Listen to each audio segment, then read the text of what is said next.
Sunrise, blooming afterlife, daylight, dawn comes as a surprise. I am so hurt, I see heaven's light.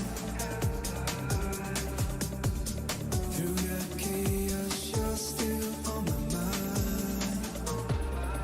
When the sky falls down, we'll make it out together. When the world ends here, we'll disappear forever. When the sky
To live your life the way you want. Compete like the toughest challenger. Dance like there's no tomorrow.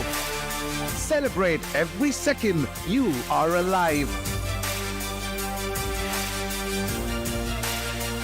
Life has no rule books, but we can give you a stage.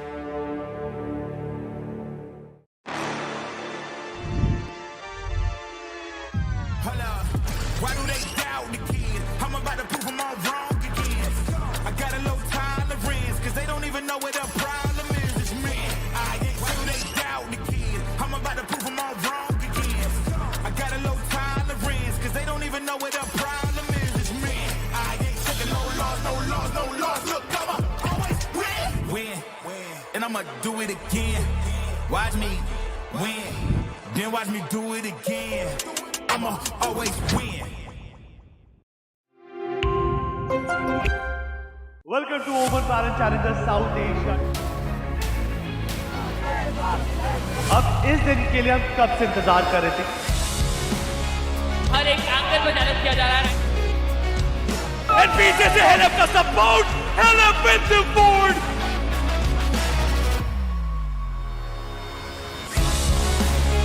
And it all with the 3K and everything.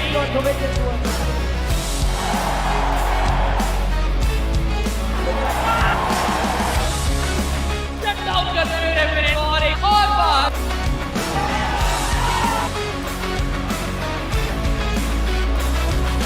The champion, it's Team.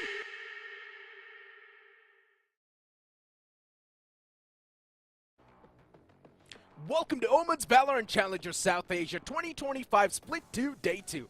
After Velocity showcasing their dominance on the Day 1 itself, now we transition towards Day 2, where we have even stronger foes. But to take you through the action today, I'm John alongside with Scared Yet. And Scared, we've got some interesting matches lined up today, man. What are your thoughts about them? I'll be super excited to see with how those 4 new teams now are going to play, right? Because eventually we saw 4 teams yesterday and the result was entirely as expected as you particularly predicted as well. 2-0 on both the score lines. And I think so with considering the matches that we have today, one of them can eventually be a 2-0, which I really hope goes to an all-mapper.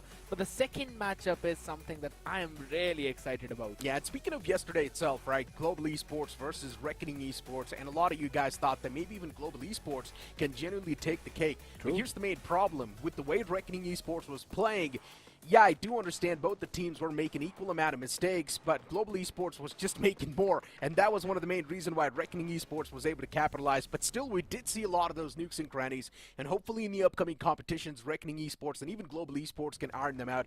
Right now, Global Esports is sitting in the lower brackets right next to Asterisk, and that matchup will happen in the future. But something that's going to be really important for this Split 2, that's going to be the prize pool itself. And inside of the Split 2, we're going to have 29 lakh rupees on the line. Absolutely, something that we had a look on yesterday as well, with 1.13 crore of total prize pool for the entire VCSA, all the 3 splits combined, along with that special prize of 4 lakh plus rupees as well. I wonder what that it is for. It's probably going to be for the individuals, and whoever is able to outperform the other players will be able to get the money in their hands. But speaking of the Split 2 prize pool, right, as I mentioned, it's 29 lakhs on the line, and it's divided this. First placing team will get 12 lakhs, the second one will get 6.4, the third one will get 4.4, and it's going to keep on descending downwards. The best part about this is that no one goes away empty-handed. Absolutely, you're going to get something, at least not nothing. But it's not just about the prize pool, right? It's also about the point system, that the certain points which you will receive. Because normally what used to happen for the previous 2 years was one of the splits was very valuable because the team who would win that split will move directly onto the Ascension. But this time around, you need to keep that consistency of the top 4 teams who will receive the maximum points after all the 3 splits will move to the Ascension qualifier playoffs. And then there's only one team which will actually move to Ascension. As you mentioned, consistency is something that matters the most, and a team that's closest to achieving that first spot is Velocity Gaming. After that I flawless agree. run that we saw inside of the Split 1, the expectations have been amped up even more. But we have seen a lot of the times in the past as well. We have seen a lot of upsets, specifically when we think a team's going to be performing and a team's going to be winning, that team ends up losing inside of the Split 2. It's happened multiple times in the past, and it might just happen once again. And today's day is going to be all about discovering the potential. I agree, and since you mentioned about that potential and the unbeatable VLT, I remember that the only team which actually offered them a hefty loss on one map was S8UL, and they'll be playing today as well. So this is one of those teams which I personally feel have always improved on every single stage, specifically when the team is being led by a guy named Helif. We have seen how he used to struggle a long time back, even in terms of IGLing, but then the understanding of the game changed, and the way he himself played changed, and I think so I'm very much impressed by how he's going to lead his team now. But here's the thing, right? I said you will beat them on Abyss, and Abyss is not even inside of the competitive pool anymore. True. And we've got the brackets for this entire Split 2 on the screen. Velocity, after winning their matchup against Asterisk, moved on towards the upper bracket in the front. Even Reckoning Esports defeating Global Esports Academy in a 2-0 fashion have moved up against Velocity. Now today we're going to figure out who's going to be the victor amongst Revenant XSpark and EXE and even DotExe against SNUL. Absolutely. I think so most of the people will eventually predict Revenant XSpark and S8UL moving forward, but the question is with what kind of scoreline and what is the amount of competition that both of these teams will eventually offer. Because yes, I understand EXE is a team that moved all the way down from that promotion relegation by winning against Aura and then coming here, while on the other side .exe, if we are talking about this team as well, right, we have seen these players, we have seen them with the name of OG previously, the previous split. They came out third, only behind Revenant XSpark and VLT. Now facing S8UL, last time they did win it, but that was when they had Wenka, who right now is going to play in Revenant XSpark. Look, that's a whole different story, but let's speak about the dark horses over here. EXE one of those teams that came in through the open qualifiers, that came in through the Premier itself, and now they're over here inside of the Split 2 to try and make a mark, improve themselves, and prove their worth. Anything can happen. There's a reason why they're called the dark horses. They're definitely going to be a major surprise. I would love to see them give a tough competition. Simple. True, I mean, but that's the thing, right? You have the competition in front of 5 more giants, right? If there's any other team that can actually compete against VLT and maybe take a few maps or even the win, I think so it is this lineup. Because consistency has been the second name of Antidote, and the way how he calls, and with the fact that Raw Fuel, Aziz, both of these players have been with him since the starting, and now with the addition of Wenka and Georgie as well, this lineup performed phenomenally well in Split 2, and Wenka is now another demon which has been added in this lineup, and I think so this is one of the big reasons why I have predicted Revenant XSpark to actually move through the upper bracket directly into the grand finals. Just by looking at the lineup itself, you can just tell this lineup does pack a lot of punch. It feels like a complete powerhouse. Now let's move on towards EXE lineup and let's see what they've got in store for us. We have been looking at a few players in the past as well. For example, Doxer and even Roster. They have been a part of the competitive circuit for a decent amount of time. Even Trist, we have seen that man play that controller role in the past. But I would love to see what sort of an appreciation they're going to showcase today. Gaurang and Markai as well have been in the community for a long time now, competing in the professional scene itself. So yes, in terms of experience, this team has a lot of it. But when it comes down to those micro plays, the macro plays, competing on such a big scale and against such a behemoth, that's where all of your abilities will be tested to their maximum potential. And to be very honest, considering how Revenant XSpark was already a power pack lineup and Deathmaker was in the roster, in the playing 5 roster at least. Now you've added Wenka, and this man was one of the sole reasons, or if not the best or the biggest reason for OG to be placed on that 3rd position. I think so it's going to become even more difficult to stop this team. What blows for EXE is that their first matchup is literally against Revenant XSpark. Yeah. It's one of the most strongest teams inside of the entire region, and EXE coming in through the open qualifiers, they're going to face off right off the bat against Revenant XSpark. Of course, it's going to be tough pill to swallow for the players, but as you mentioned, they do have the experience for that, and hopefully they have evolved over their time as well. I do remember seeing these players 2 years back. And back then, of course, Trist, Doxer, these guys used to be at the top of their game, quite the great players. But at the end of the day, we would just love to see what they've got in store. I kind of agree as well, right? And since you've been mentioning about what they might have got in the store, I think so I was having a little bit of a sneak peek in the terms of maps that they like to play. And to be very honest, I think so we are not going to see Pearl or Lotus in the map veto, because these two were the maps which Revenant XSpark have been loving. Even throughout the previous split 2, we were seeing them constantly pick these maps up and dominate against their opponents. While on the other side, I think so EXE is a team which right now is going to be super happy considering all the maps that are actually in the pool, being it Sunset, being it the Icebox, and they like to play on a few of these off maps too. So I think so maybe in the veto itself we might possibly see if the series is actually going a 3-mapper, or rather if we are seeing Lotus and Pearl as the first 2 maps, I'm pretty sure I'm going to be going for a 2-0 RNT XSpark. That's the word right there, off maps. Off maps. Do something that the opponents do not expect you to do. For example, Velocity has lost against SDUL on the map they did not even prepare. And that's where SDUL got the major advantage. That's what teams like EXE need to do. Just try and catch the opponents off guard, because let's be honest, when it comes to the experience, you cannot beat them. When it comes to the mechanics, it's really tough to beat them as well. The only way you can try and beat them is by catching them off guard with their map pick, or maybe even by agent composition. Of course, set plays are going to be even good, then that's going to help you even more inside of the composition. To be honest, now that you bring up the point of agent compositions as well, I think so by the addition of Venka, that's going to be even more deep for the side of Revenant XSpark. And the reason for that is both Raw Fuel and Venka, we've known both of these players to kind of flex out into those initiator sentinel roles as well. Even in split 2, yes, Venka is the primary duelist main, don't kill me out there chat, but at the same time we have seen him play Teho. We have also seen him play Wise as well in a map or two. So I think so that's going to help Revenant XSpark even more, and now it's going to be time to see how EXE are going to counter that. We have been speculating a lot of stuff. As I mentioned, they probably should go for an off pick. Oh my and god. We have got the map veto on the screen. Revenant XSpark going for Sunset ban. We've also got Icebox being banned out from EXE. And Pearl's going to be the first map to be played. This is going to be an interesting one, but I'm pretty sure Revenant XSpark is going to be more than prepared for Pearl. Yeah, they've had a flawless record on the map of Pearl throughout the split 2, and I think so that's going to continue even today. But split, I kind of like it from EXE because again, this is not entirely an off map. This is something that even the previous OG liked to play on, where Venka was a part of their main roster. So I think so he's going to be happy about it. The rest of the players as well.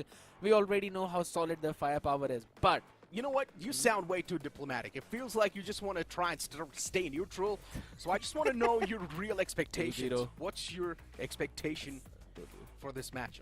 I told you 2-0. I think so it's going to go a fast 2-0 way in the hands of Revenant XSpark, but kind of known them to, lose out a map or two, even in split 2. The first map against Global Esports Academy was Lotus, where it went to OT and they eventually lost it. Maybe that's something EXE can pull off. But yeah, I think so it's actually going to be a 2-0 in the favor of Revenant XSpark. I'm pretty sure at this point everyone thinks it's probably going to be a 2-0 in the favor of Revenant XSpark. It's not even a joke.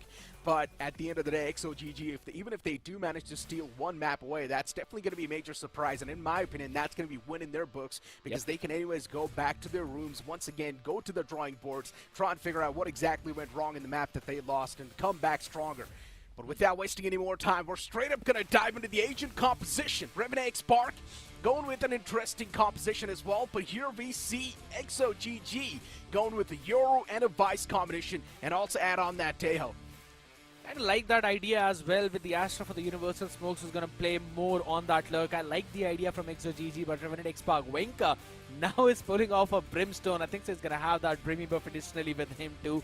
We've known Revenant XSpark pick Reyna on this map in the hands of Georgie, who likes to go for those mid lurks every single time. And Antidote, he basically depends a lot on if Georgie is finding success in those mid or solo A main plays or not. So it's going to depend how are EXE going to stop the Reyna. EXE's composition is so specifically made for Pearl.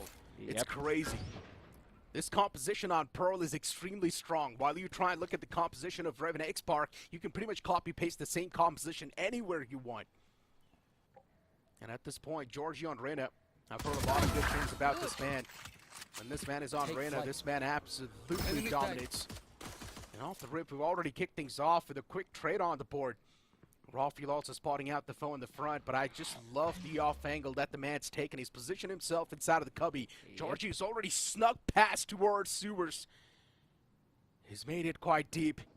Roster still does expect someone to be there around the corner. But I'm pretty sure that man being there, that's going to be their main winning goal. I like how there's also another Astro Star plays right now on the back of the Vice share as well towards the B side. The execute's gonna go, but it's gonna be isolated as well, and that's when Georgie will move forward. Blocking vision.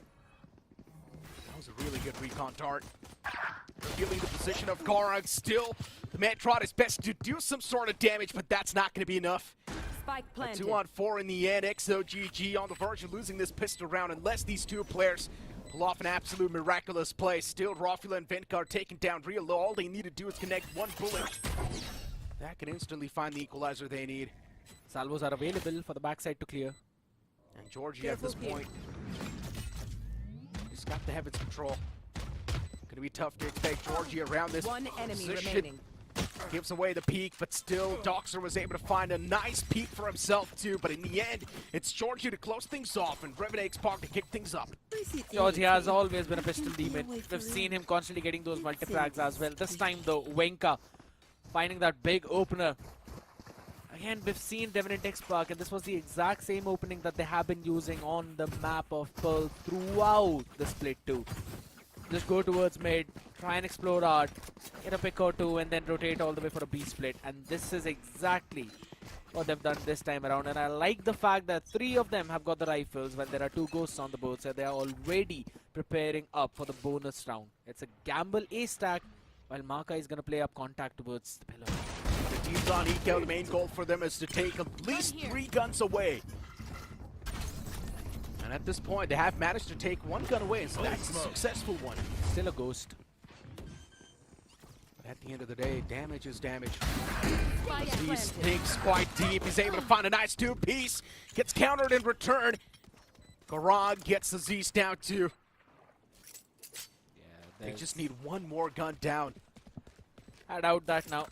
Unless Gorang Sheriff is just gonna hit like a nasty shot. Trist as well. It's got 1 flash to work with, but only 2 Sheriffs against Georgie, Venka, and Antidote. Yeah, I don't think so that's happening. Just needs 1 headshot. Last player. This eco round's gonna be more than successful, but won't be tonight. Venka lines them up both, and quick flicks to the skulls. Oh yeah. And it's also got the orbital strike up for this round, and I'm looking at Revenant XSpark right now being in the prime position to convert this one, because this is now no longer a bonus round. This is a full-fledged buy round where Now Revenant we win. XSpark have enough for the next one as well if they lose this. And they've got a pretty massive utility in their hands. Georgie again, look at his position. He's still going to go and explore mid. I think so it's going to be the similar opening as to what they did all the way back in the pistol round. Well, a 3-2 split setup for XOGG. Markai gonna play aggressive over towards the B to try and gather information, but again, it's the mid exploration from a Revenant XSpark, and this is the weak part of the map for XOGG. Exploring mid. Trying to apply some pressure, show that presence. But also the good thing is that they have pushed quite deep towards B main. They've got so much intel. And now they know exactly what's going on. There's a big chance the A hit is coming. I love the idea. And that's why everyone from XOGG coming seems back. prepared. You can Alarm see a bot few out. players just stacking up from the back lines as well. It's a star Frags. though. Still, they're taking too much time, in my opinion, for this rotation, even though they know there's no one towards B main. They should fully come in towards A. And here comes the push. Blocking sight. And his back lines gets funneled all the way back. He does not have any sort of visual towards the side itself. And Antidote was able to find a beautiful opener on the back of Aziz too. And Aziz finds a nice 2-piece. And just like that, the sight's gonna fall in their hands. Revenant XSpark, without any struggles, they have managed to get the sight in their hands. Look at Georgie. He's gonna get both of them. And That's what you call cast a curse. yeah, that's how you curse them. Georgie was expected. I like the presence of mind from XOGG. Should be done technically. A couple of nanostorms as well, and then the brimstone lineup. They don't really have a time. They're gonna run all the way down, save the weaponries, and again the orbital strike is saved for the next round too. Here. Lovely calling from Revenant XSpark. Controlling the mid yet again. Here. Understood that they did not have B main control, and then quickly bursted down towards the side. Raw fuel with that recon. If not wrong, he was able to reveal out either Doxer or Trist all the way towards Secret, and the spam connecting perfectly from Antidote.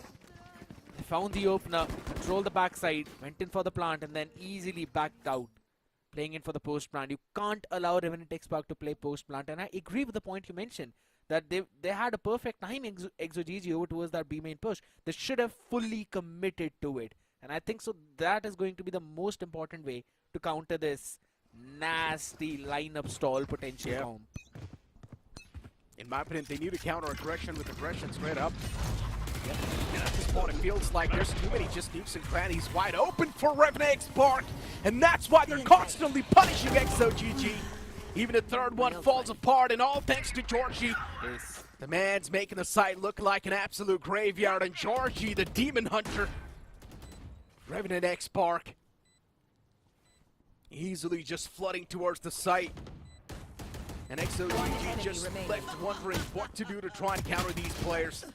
Oh! Roster still diffing a few players in return. But that 2K is not going to mean anything. Roster needs to back away and go for the safe play. He needs to go for the save no matter what, but then he whiffs that spray on raw fuel. Just a little bit of a wide crouch peek with the raw fuel and then landing those nasty shots. But this could have very well been the first ace of VCSA split 2. I'll have to say unfortunate for Georgie though. Only getting a 4K. But he did his job. Also used the Empress too in the previous one. And that's when you know that this is actually a true Reina main player. When there are only a couple of players on the other side but you still press the Empress. Why? Because you know that you're going to get it pretty soon, a bit later either ways. As he's one away from the Blade Storm too. Ult economy not yet close, but 4 major ultimates just 2 points away, and it seems another B-main explode just like round number 2. They've been holding the same position for a long time, and he gets expected. I'm not even sure why he's playing that same spot for so many times. Hitting more than twice now. Oh but at my this point, even God. DotExe gets isolated perfectly. Triss, does he know there's someone right around the corner? That was going to be the answer. Triss gets knocked out too.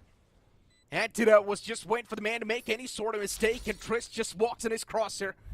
EXE falling apart like a house of cards. Last player standing. At this point in time, we all know this round is done. There's no way a comeback is possible. And Revenant XSpark just disrespecting the opponents by pushing directly in their spawn. Flawless on the back of it as well. The economy snowballing out of control. Raw fuel 1 away from the Hunter's Fury. Orbital strike has been kept for the past 3 rounds in hand. They've got the Blade Storm up too, and the economy for EXE broken. I think so this is the prime time for them to actually pull a timeout. They've got to discuss about what Antidote has been doing, and you can just see it on the map itself and understand how he's playing with the minds of EXE. With the calls from mid, then regrouping at A, and in a couple of rounds going directly B, and right now they're doing exactly that, and this is the weaker side, by the way. Indeed are. And look at Aziz, the man's already found the line of sight towards the site itself. Dashes all the way towards back. Just like that, Revenant XSpark without even breaking a sweat. They empty the entire site. What's left? Just 2 players standing. A man with the Judge and a man with the Guardian. This time, getting everything done seems impossible. One last man, a lot of hopes and dreams, and everything will be shattered. 6 back-to-back rounds on the board by Revenant XSpark. This domination seems tough to stop.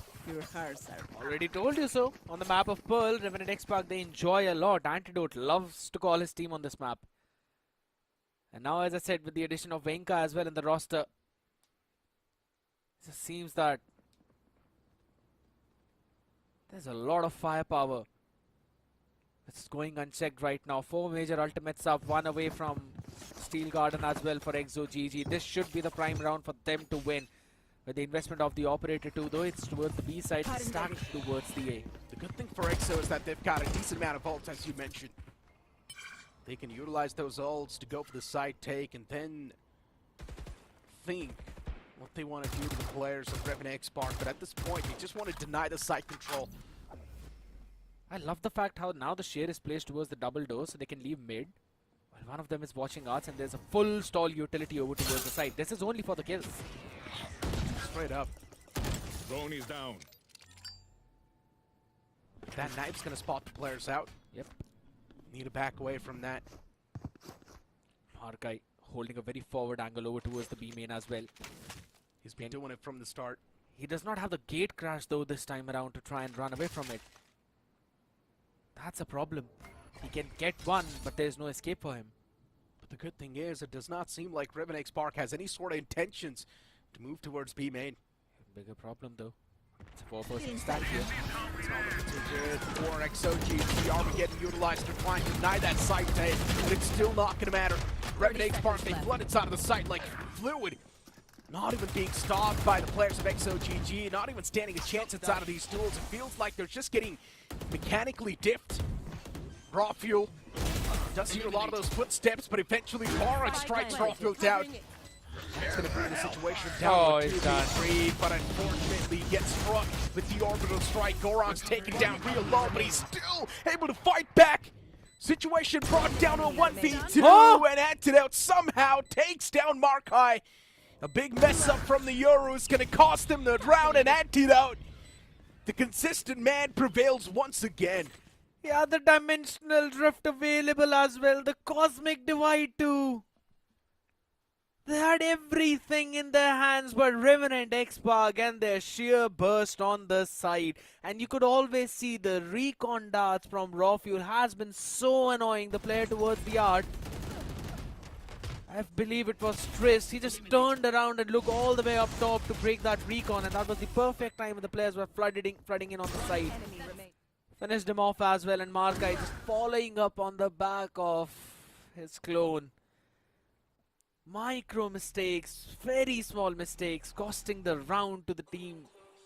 And you don't expect this from a lineup that is stacked with the players who've got so much experience. I agree they're making a lot of mistakes when it comes to team play and when it comes to those micro decisions that they're making inside of the game.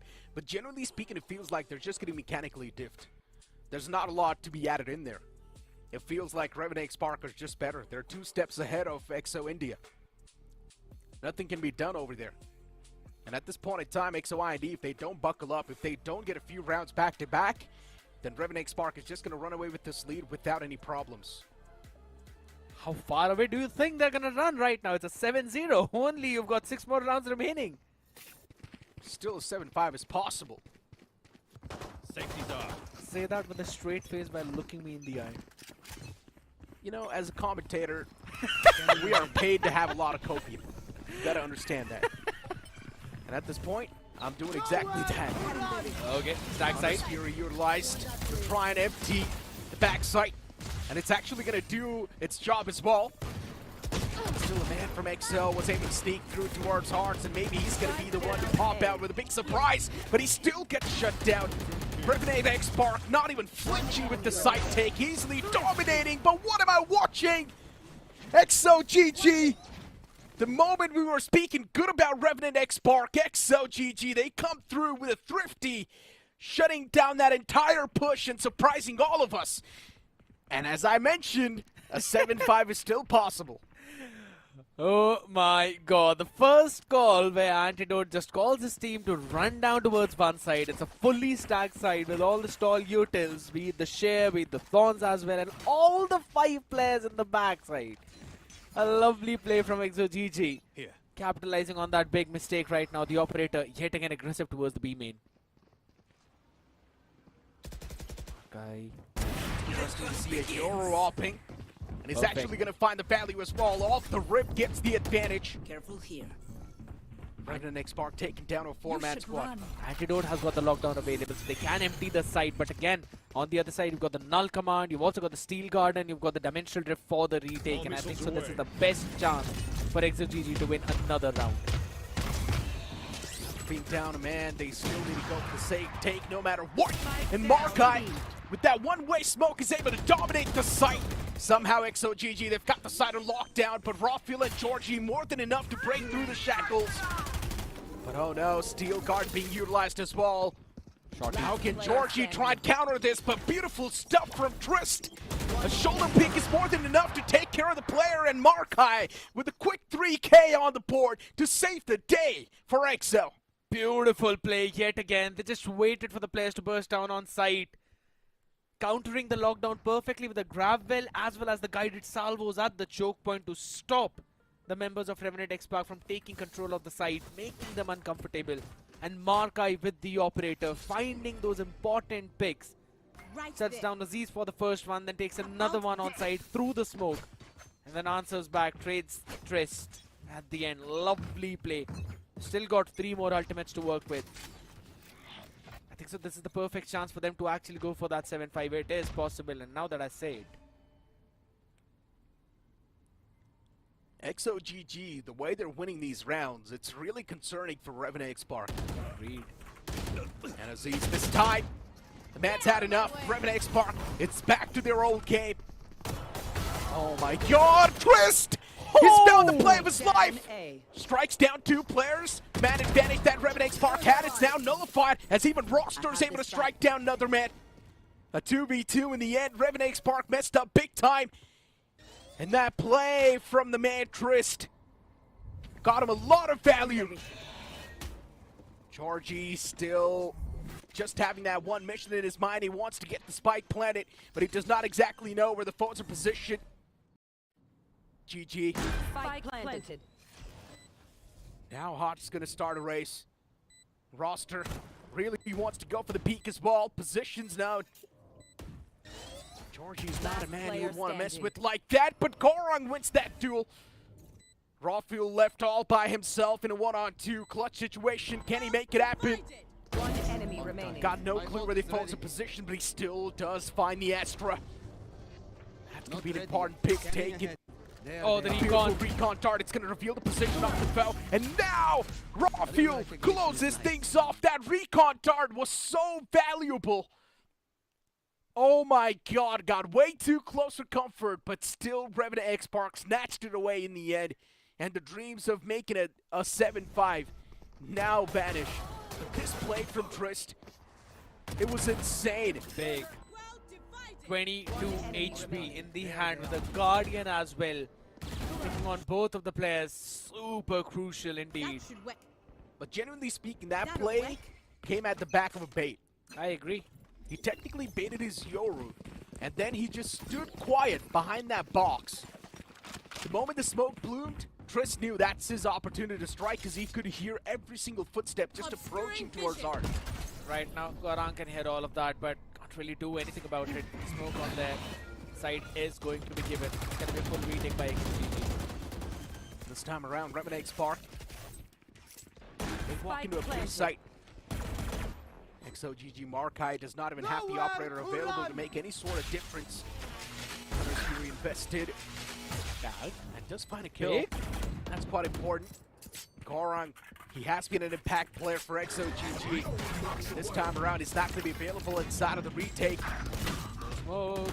Unfortunately for the players of Revenant XSpark, they still have to deal with the ultimate off that KO. And this is where the real problems do start to stack, but still Revenant XSpark, they flood in with a lot of kills and scoop up the round. A big question is now, since Trist used up the null command, why was Markai the first person to go on to the side as he was being picked off on the other and if I'm not wrong by Aziz? So that's again sort of a small micro problem out there for Revenant XSpark, or rather XOGG, and the big play behind that was again that Hunter's Fury by Rawfuel. Picking off Gorong. To be honest, in terms of the aim, he has been doing a decent job, but again, he's been bombarded by the utilities on the other side. A glass cannon, Guardian, Spectre, one Vandal, Bulldog. Now the best possible buy out there, and Revenant XSpark understand that. And that's why they're going towards the B side, because this is where you're going to take those long range duels. Revenant XSpark. This time off the break, just straight up bum rushing towards the site. Also got the site control without any problems, and Georgie's just stacking up the dead bodies. XOG though even able to play with the 2K of their own, but Revenant XSpark just better. 2 steps ahead every single time. Prepare for hellfire. Switching sides. Yeah, at this point, it's done. I don't think there's a way XOGG can pull off a comeback. If they do, though, then that would be insane. But realistic expectations, this team's done. Should be on the back of this pistol though, but again, in terms of that aiming department, 15 and 9 for Aziz, 15 and 7 for Georgie, Rawfuel going 11-6, Oenka 7-5. It just seems like they are unstoppable, and it's not just this entire team. They're unstoppable like the Omen laptops as well, because there's so many possibilities for you to get those exchange benefits as well, some cashback rewards too. And Omen have got few of the best laptops out there. You might want to scan that QR code quickly to get more information on it because the offer is only for a limited time. The offer sounds great for now. Revenant XSpark as well. This offer that they're playing with is also quite good.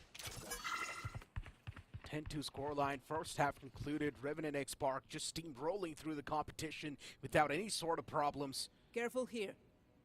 The first match is about to be over, and it feels like it just started 5 minutes ago. It actually did because start time was 3. We're 3:30 right now. Revenant XSpark. Aziz pushed up quite deep.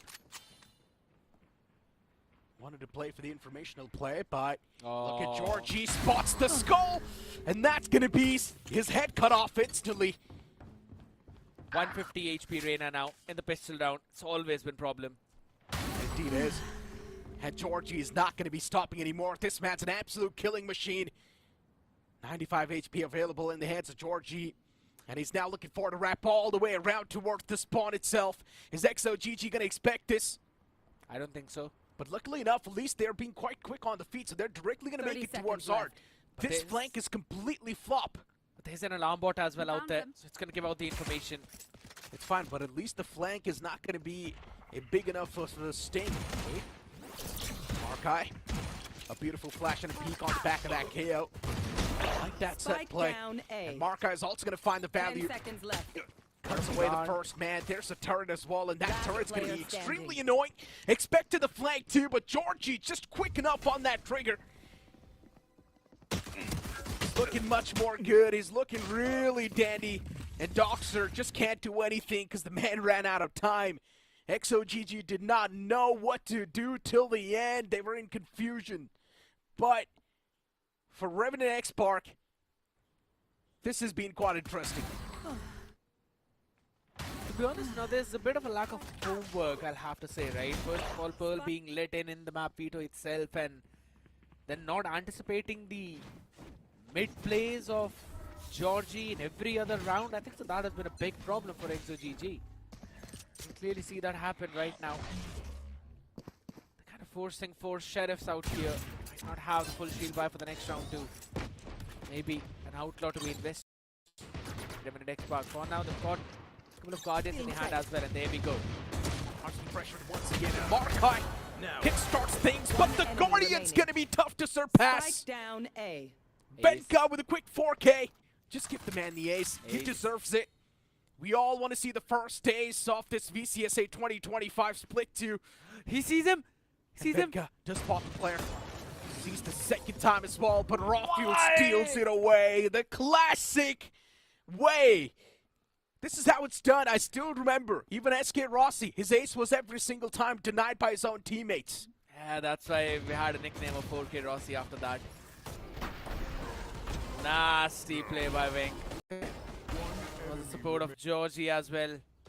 Just better, it felt like he was doing some target practice. He was. Because that's exactly what the score looks like as well. He's 12, 6, and 12 on a Brimstone. He's got more assists than Raw Fuel. Clearly shows you the strength of this man and the flexibility. Give him any kind of agent and it's still gonna prove his worth. And right now, Revenant XSpark are proving that this is not the same RNTX that we saw in Split 1. This is even better. This is even more deadly. Georgie knows exactly what's going on, but still wins down to him. But as long as Benka and Aziz are alive, these two are going to be the impenetrable wall. And they still stand tall towards the side, denying the control for as long as possible. The man gets his hands on the Guardian. But EXE decide to back away. 2v3 in the makings, it's still possible. It can come into fruition. It's going to be difficult though. Korang's HP is only 24. Roster will have to make a play. Still got the arc rows to work with, so over towards the side, but it's about time. Raw Fuel. His senses always tingle. The internal clock is insane for this man. It's also got the recon dart available to get the information, and I'm pretty sure he's going to 30 tap it seconds left. or send it as soon as he hears the spike tap.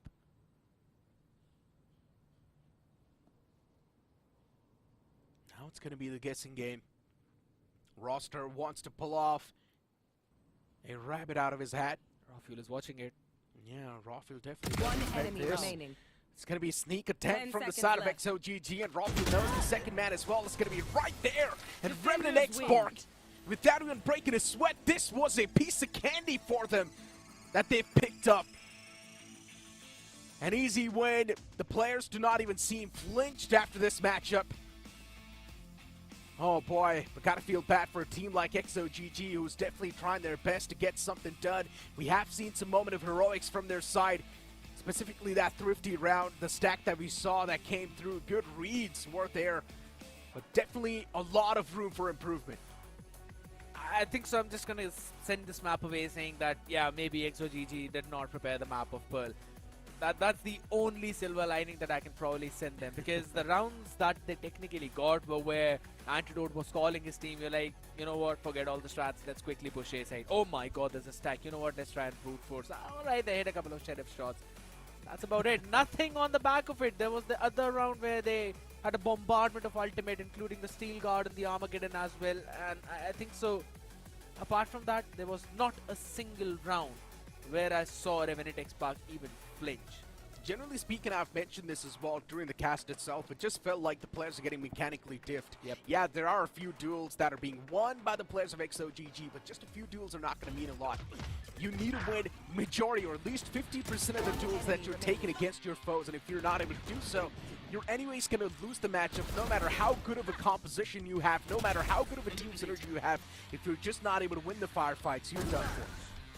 Revenant XSpark, every single player was just hitting their shots. There were a couple of hero moments as well from 1 or 2, and this was one of those rounds where Markai was able to get a 3K with the operator.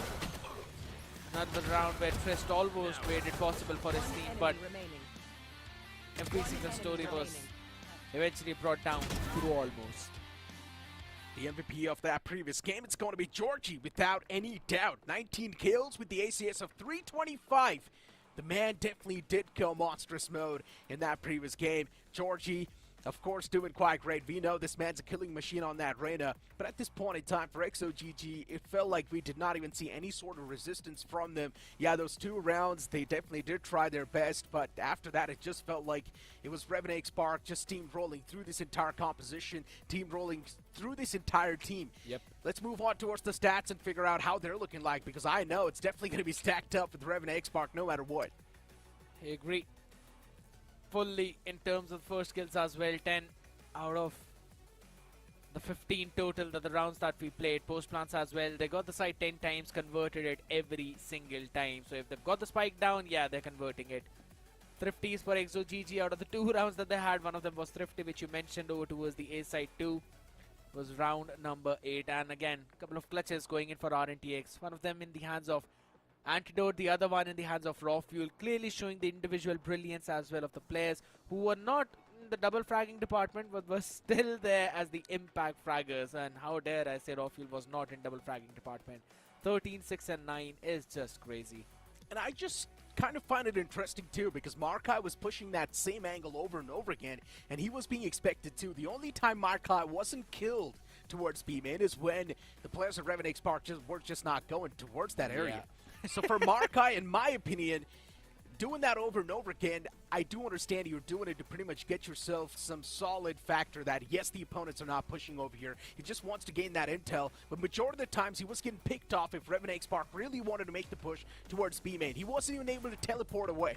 Yeah, that's the whole part about it, right? Because with the Yoru, whenever you're playing it, you need to pick those early timings. And if the opponent had decided just to play slow, like Revenant XSpark, they knew there's a Yoru on the other side. So all they needed to do was not push B, play slow towards mid and A, and then regroup to hit wherever they really wanted to.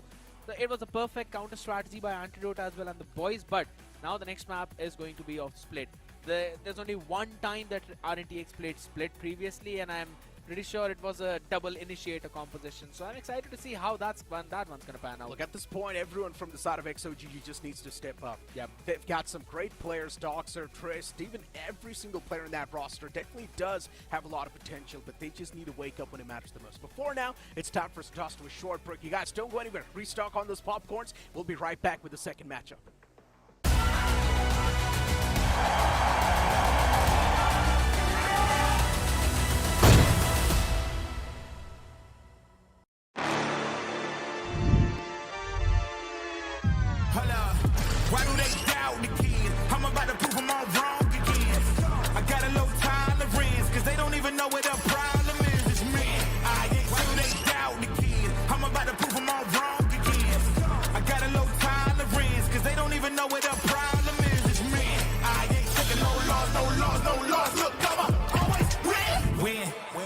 I'ma do it again.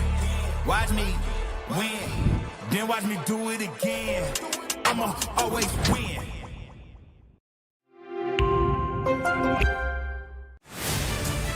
To live your life the way you want. Compete like the toughest challenger. Dance like there's no tomorrow. Celebrate every second you are alive. Life has no rule books, but we can give you a stage.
Welcome back after that short break to OMEN's Valorant Challenger South Asia 2025 Split 2 Day 2.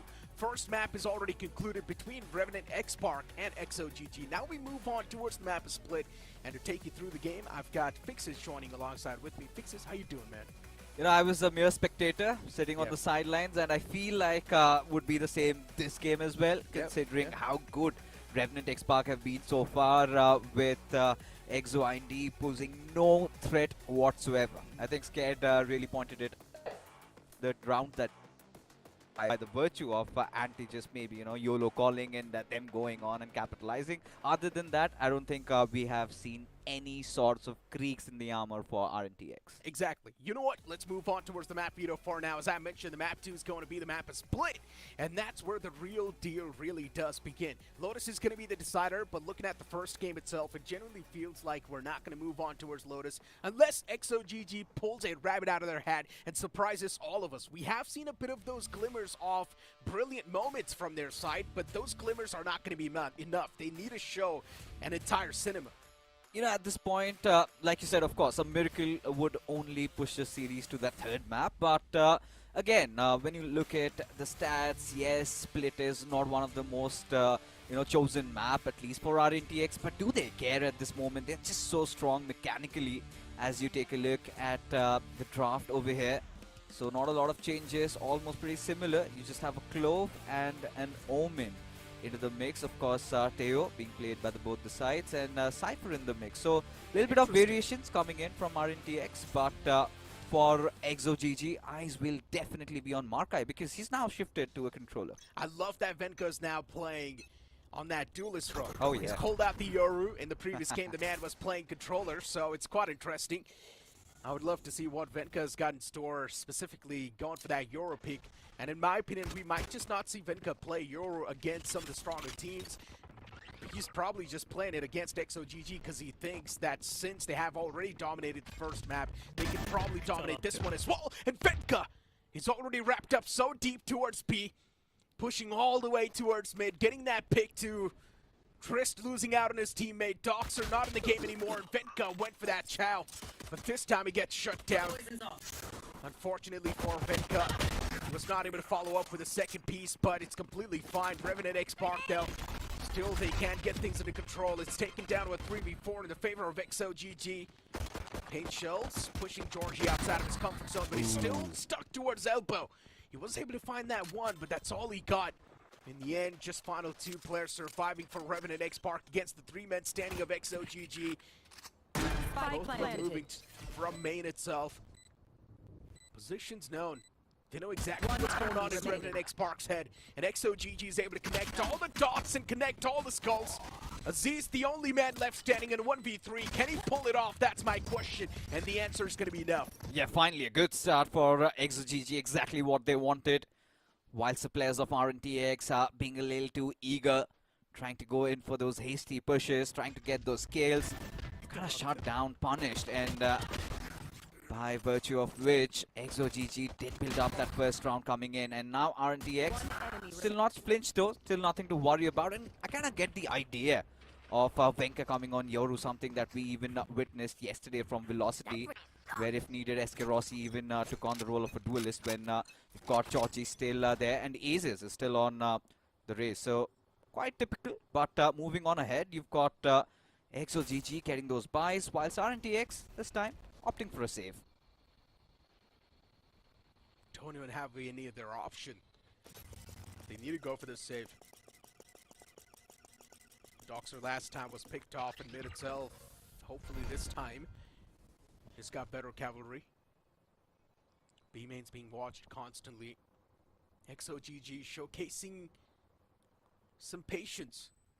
That too in a round where they have all the rights to win. All the odds are stacked with them. Still EXE trying to play some mind games, playing with as many patience as possible. In my opinion, they should just straight up rush through the site. And maybe finally we might just see that execution come through. Revenant XSpark, the players in position in such a defensive mode. Not even towards the site. Rockfield is tucked all the way deep inside of the corner. His position still left unnoticed. Unfortunately, that snake bite was not good enough to not cover that corner, so that's why Rockfield's position is still unchecked. Still pushed up in that corner.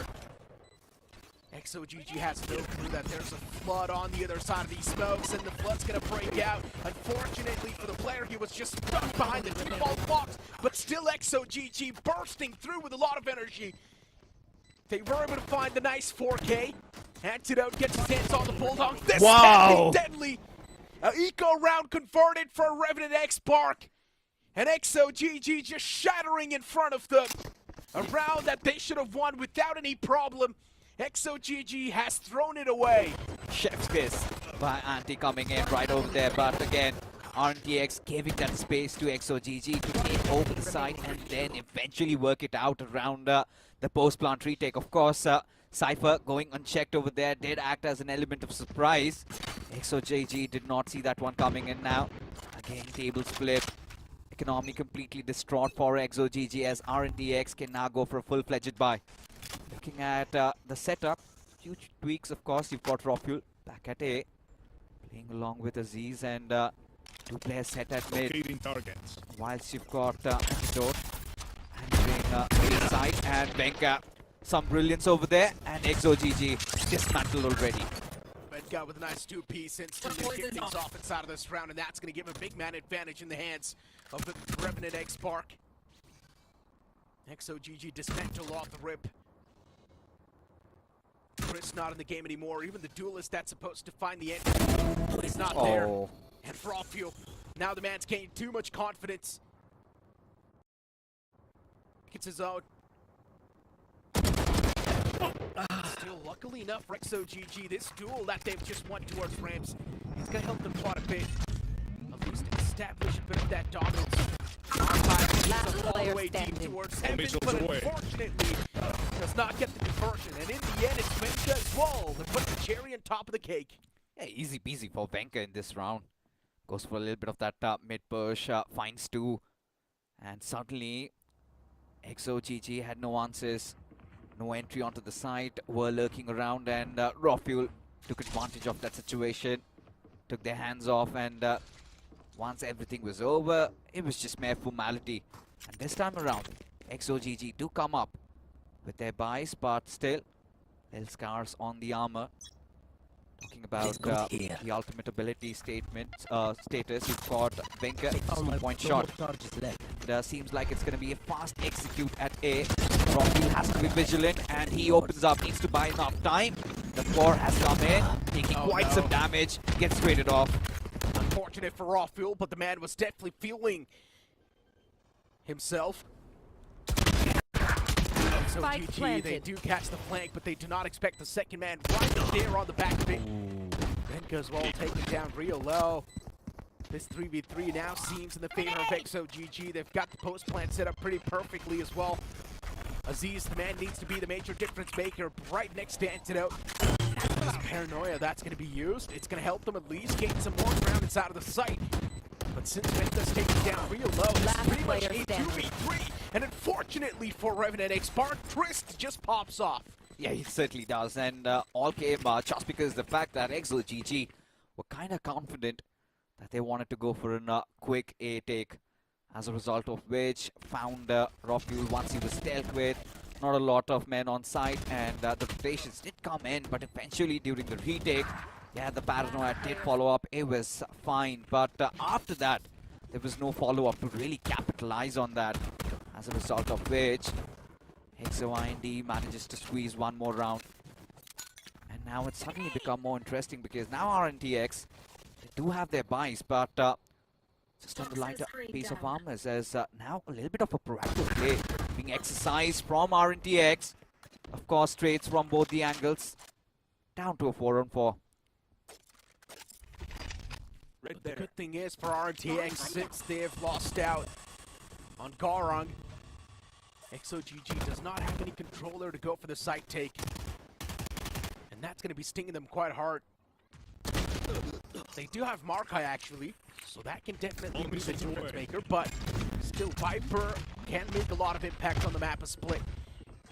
Revenant XSpark, standing in. Look at this flank from Doxer. Completely unexpected. Revenant XSpark getting red like a bullet. What am I watching? Revenant XSpark, after dominating the first map like that, they're just getting played with in the second map of split. And they seem completely confused. At this point, you still see they're not really tensed. The atmosphere is quite calm, and they know there have been a couple of slip-ups. RNTX, of course, wanted to change the rhythm this time. Wanted to be a little proactive, but that's the, kind of a cut down that you make when you trade your players, right? Especially on your defensive side. Just opens it up, makes it more vulnerable, of course, favoring the attackers. And as a result, no option from Anti but to save a weapon for the next round. Solid stuff from XOGG. 3 rounds on the board, also having a round lead over Revenant XSpark. Now it finally feels like they're conquering the demons. And this is what XOGG exactly needed. Solid stuff. But Revenant XSpark, all it takes is one flip of the switch. And the moment that happens, the moment we see a heroic play, the entire team just comes back to life. Got 4 ults this time. And this has to be the round where Revenant XSpark bring themselves back. A little bit of a heavy stack on the ESI, 3 players deployed. Georgie guarding mid, and it's going to be Venka holding off, be alone. And EXE, they have found their strings of success on towards that A site. As a result of which, reactive play is being made. And this time, they will be a little bit defensively placed.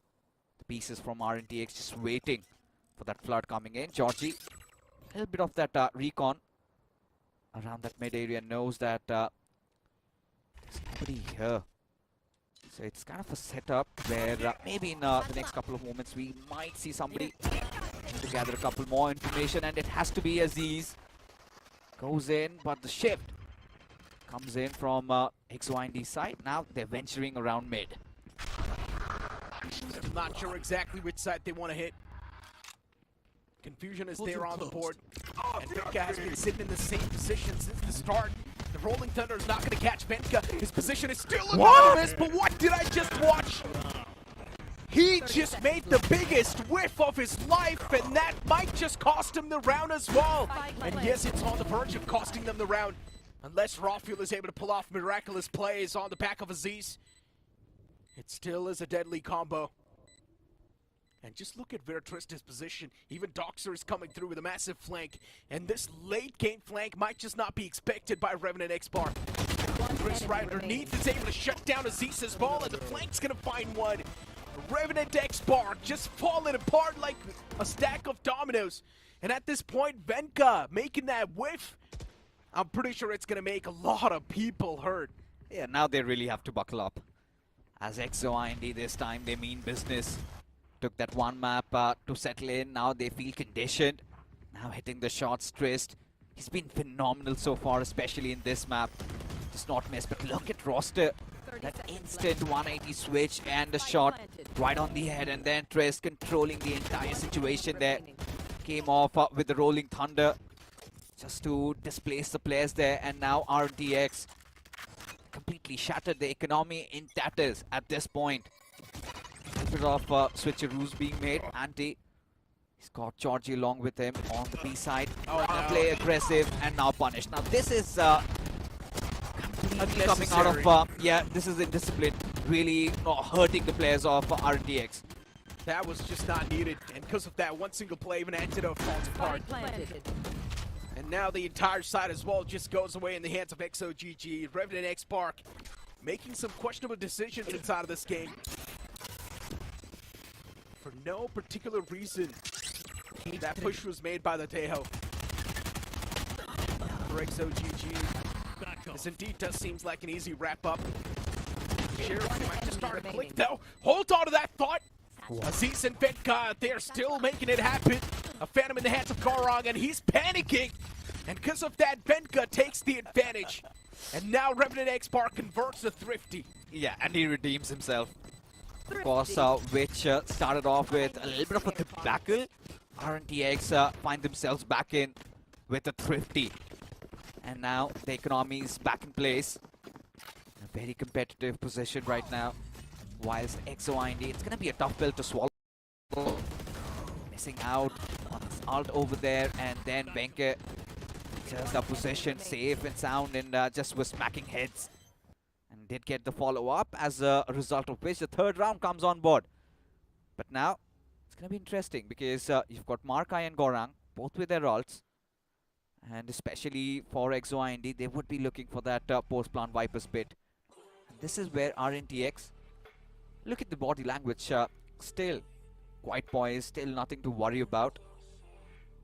And will get themselves back in once again. So, again, for Revenant XSpark. 3 rounds coming off. A little bit of those slip-ups, but still, feels like they found their footing back. You clearly saw Garong's aim too. It was so jittery. And now it feels like even the nerves are starting to set in for XOGG. They're panicking in these type of scenarios. And you cannot really afford to panic, specifically in a situation like that where the odds are stacked with you. The opponents just have a Sheriff and you have a Phantom up close and personal. You have the default advantage, but the only reason why you lost, it's because of the mental. Now it's time to control your nerves. It's time to control all the feelings and the emotions that are running through your head and lock in the game. XOGG, they have done it. They just need to run a few more miles. Look at the read once again. RNTX understanding that for EXE what has worked out has been that A side. Instantly have gotten the Cypher back over there, the trap wire set. And it's heavily stacked. 2 men around ramp, of course. Aziz maybe a little bit impatient right now. And now RNTX, they will be gloating about the fact that, yes, they've got the read, they've got that information, and Venka has got an op. Yeah, he does, but unfortunately for him, there's too many targets in front of him, and that confusion is going to make him whiff. Revenant XSpark could have actually got a big advantage off the rim, but unfortunately Venka missed. This time it's not going to miss, and even Raw Fuel lines up the skulls. 2 quick taps, even Aziz follows up, and now it's down to just DotExe from XOGG. This seems like I'm having some flashbacks.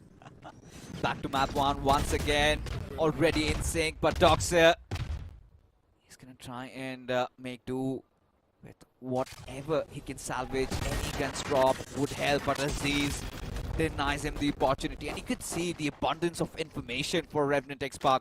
There was a point where Antidote really pushed in through B mains, and he completely knew they were all hunkered down around A, and all it took was that mechanical prowess which came in by the players holding on. The heaven area, Raw Fuel brilliance, followed up by Aziz. Of course, Venka did with that shot, but still did not change a thing. And this is where EXE, it feels like they're running out of ideas. They need to be a little extra creative if they want to get their momentum back. 3-man setup at B, at mid. But generally speaking, the only reason why there are so many 3 players, or there are so many players available towards mid, is mainly to quickly rotate towards the side the moment they get any sort of call. But this time around, they're making the push quite deep.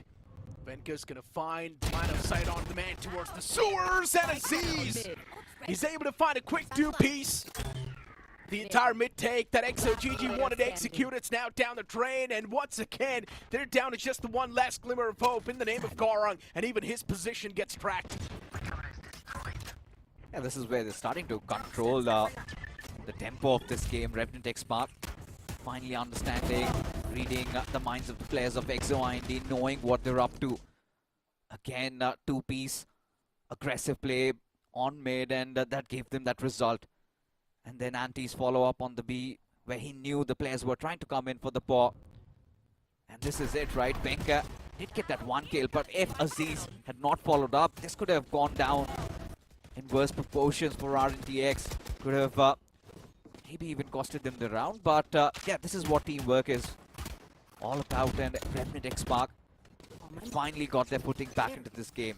And now, when you even look, Aziz has shifted down to A, and he's holding off onto the side along with Raw Fuel as the ball does come in. Seems like Revenant XSpark very well prepared. It's all about the momentum, and Revenant XSpark, they've already found it. Unless if they keep on losing duels like that, then that's going to be costing them the round as well. XOGG, they've got some different plans, but they're also getting spotted. They know exactly what's going on. Revenant XSpark, they are on the verge of reading the players of XOGG like a book. DotExe's position was noticed, but DotExe was able to win the crucial duel. Aziz once again falls back all the way towards the site. He's got the paint shields ready, and Venka is funneling them up and towards heaven. Aziz was able to find the first man towards the site itself, but unfortunately gets taken down. And now the site's going to be in the hands of EXO. Revenant XSpark.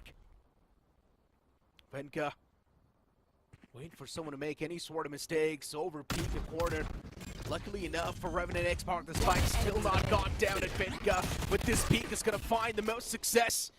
DotExe, the only man left alive in a 1-on-2 situation for EXE. Can he make it happen? And DotExe, what a quick flick that was to the skull. And he isolates the duel on the second player as well as he shuts him down and gets the round. Beautiful clutch comes in from DotExe's side. Was much needed for EXE, especially in such a dire situation as such, where eventually start the round and they lost out on a couple of players. It was such a tough recovery, especially when Venka was really feeling himself, and DotExe just ensuring those pre-fires were correct, hit the cracks, and got through the players of RNTX. Just like that, EXE still in this. 5-5 the scoreline, and Venka, he wants to make an aggressive play and succeeds. Gets away with murder. Hannah Z's on the back of that, instantly gets a 4K. And a flawless round on instantly by Revenant XSpark. What a way to redeem yourself after such a massive setback in that previous round. It has to be the fastest round of OMEN VCSA split 2. Ended in the blink of an eye, and EXE completely distraught, lost. We're really not expecting this. Especially, this is what I love about Revenant XSpark. Even when they are back against the wall, they still come back, pounding hard. And EXE caught with their pants down, and this time they've decided maybe it's round B. Oh no. Once again, Antidote wanted to go real aggressive and up close and personal. Rolling Thunder catching him off guard. Antidote gets picked off, the man advantage in the hands. But Georgie overcommits towards that angle. The moment he found the first one, he should have just backed away. And Revenant XSpark giving dry peaks for no reason. EXE screwing up the entire placement of Revenant XSpark. Yes, in the previous round, Aziz was able to get a 4K. Just by being extremely good when it comes to the mechanical skills, but not every time you can pull off plays like those. And at this point in time, Revenant XSpark, they themselves know converting this round is going to be extremely tough, so you might as well just go for a save, unless someone comes through with a heroic play. I mean, at this point, they're pretty much going to put everything on the line. This last round for the swap, and the EXE, they've got everything going on. And yeah, this was coming, but still Aziz really anticipate. Such a beautiful play coming in from his side. No way. A two-piece, and now suddenly Revenant XSpark find themselves in. DotExe again making those hero plays, and Aziz. Oh my god, holy moly, what was that, Necro? Yeah, this game's now become a game of momentum straight up. And Aziz! He gets the final man down as well. What am I watching? This is absolute cinema. First half closed off. Pretty close. But Revenant XSpark, specifically Aziz, this man has been making some instrumental plays. This man is having too much impact on Split. And EXE, they just need to find a cure to this problem named Aziz. Yeah, he certainly is one demon they have to deal with. And if you want to be somebody like Aziz, you need the right equipment. You need that the best laptop you can find, and OMEN Max 16 provides you with the same. Do scan the QR code, and you will know more. A lot of offers going on. A lot of cashback, a lot of discounts, and of course, very good headphone.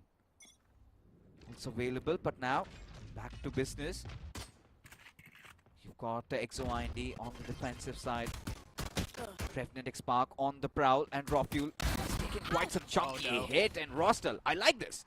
Especially having your backs against the wall and still being the one proactive, trying to cut off on the numbers, trying to take out the lurk. Venka still goes pushing in, the pour has come in, Antidote will be following up as the numbers keep on dwindling down with Rostel, just one player alive.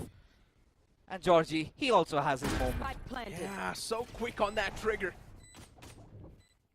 Insane reactions. Aziz is now pushing up way too deep. The man does have a lot of confidence, but Roster is still able to diff him. Pinchill's out to try and clear the corners up close and personal. But what am I watching? Antidote. Saw his death approach him with his own eyes, and Roster's on the verge of pulling off this clutch. One more man to go, 28 HP in hands. He's got the ghost as well to work with, and even that spam's gonna load the player in the front. Roster sees the man as he clutches, and he aces it as well in the end. XOGG, what am I watching? This game, it's boggling my mind in all the different levels. It's baffling, but I love this. Especially what Roster just pulled off over there. EXE needed a hero, and he has taken over. He's wearing that cape, and suddenly RNTX, they need to be a little bit more concerned.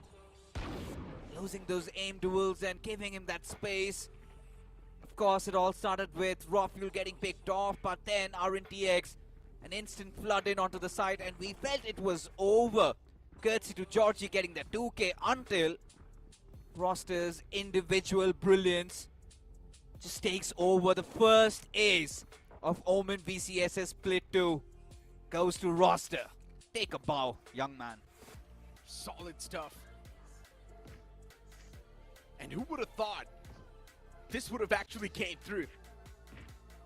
It was all the mistake of Revenant XSpark, boys, straight up. Giving those individual duels like that, the man did not even need to work hard to isolate those duels, because they were just raw peeking him over and over again, and Roster was able to win every single duel he was taking. And without breaking any sort of sweat, Roster just comes out on top and aces it as well in the end. Just the cherry on top of the cake you need. Yeah, and I think that is going to fill the ambition of Gorang and Marsai, especially with Gorang. Did have a decent game, at least in the previous one. Was getting a couple of shots, was instrumental in those 2-3 rounds that they could accomplish. But I think at this point, it's about Doxer and Roster starting to feel themselves. Doxer, he has been somehow handling all those things, but now with Roster and especially your duelist starting to get in momentum, I think this is really going to help EXE. This is where they really need to start hammering down. But for RNTX, the big question, they've been their own enemies. Those dry peaks, those hasty plays, they've been hurtful. But are they going to get back into normal minds once again? That's the big ask at this point. This round, of course, you do not have a lot of economy, but we're going to talk more about that after this short little break.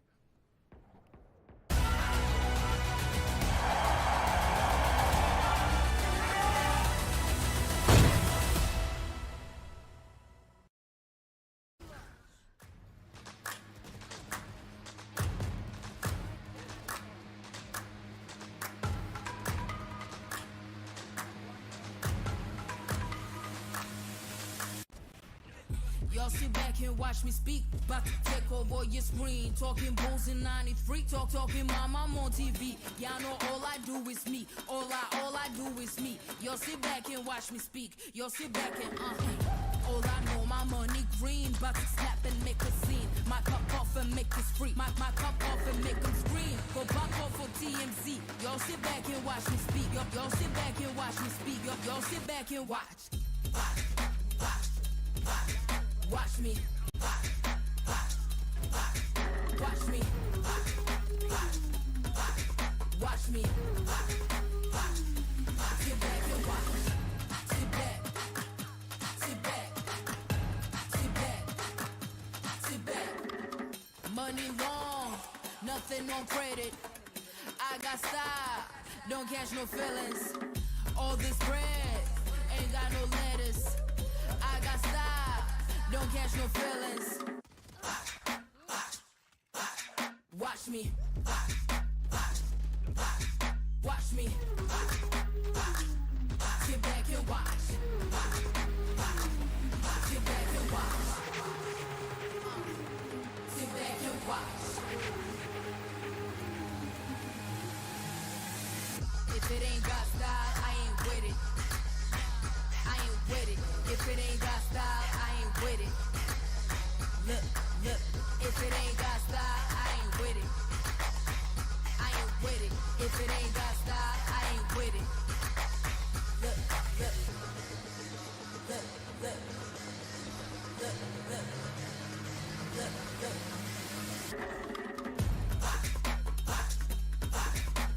me. Sit back and watch. Watch me. Sit back. Sit back. Watch me. Sit back and watch. Sit back. Sit back. Sit back. Sit back.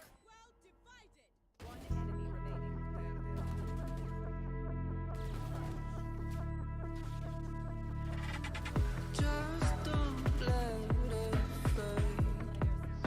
Don't let go of your face. I think that you know you hate that bitter taste. Falling again. All the lessons you learned. Eyes wide open. This is your moment to away. Feel the pain. It's your fate. Celebrate. We gotta stay awake.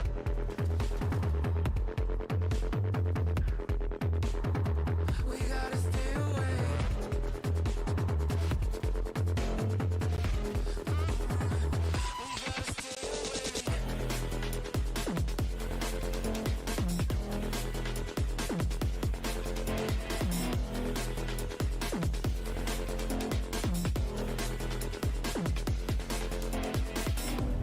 Falling again.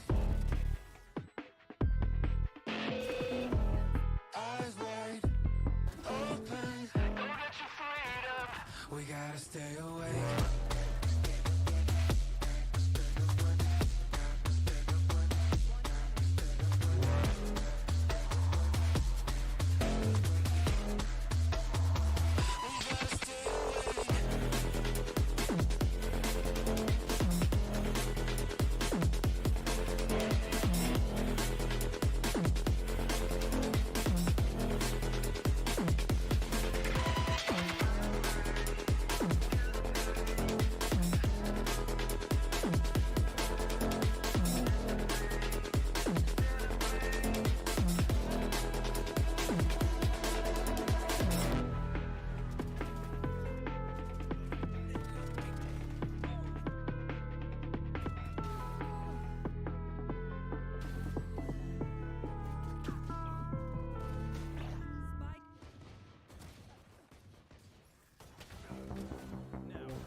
Renegade, Asterisk, 24. Got him all blood, but I can't come. Pedal on a pedal with an O3 kit, room, boom, 400, that's roll. Good body, do pick cool. Let's do flat over your head. Body give another on me, oh, double nine. Telephone cut that right. Shut up my son for the rain, though. I don't want cut my light. Running fist fires, get no rest. Go pop one ring, go break one bench. I pop missile, if I wish I put one pistol on my hair. Was popping and popping, love in the morning. Blue come over to come in the morning. Vogue in the flick, poster forming. Confident boy, run a halo on me. Jealous in the envy, all fill up in the air. I be hitting minute more when I'm on the air. Y'all boys so pitiful, wanna be my pet. Oh well, good boy, catch a bone on the stair. Renegade, Asterisk, 24. Got him all blood, but I can't come. Pedal on a pedal with an O3 kit, room, boom, 400, that's roll. Good.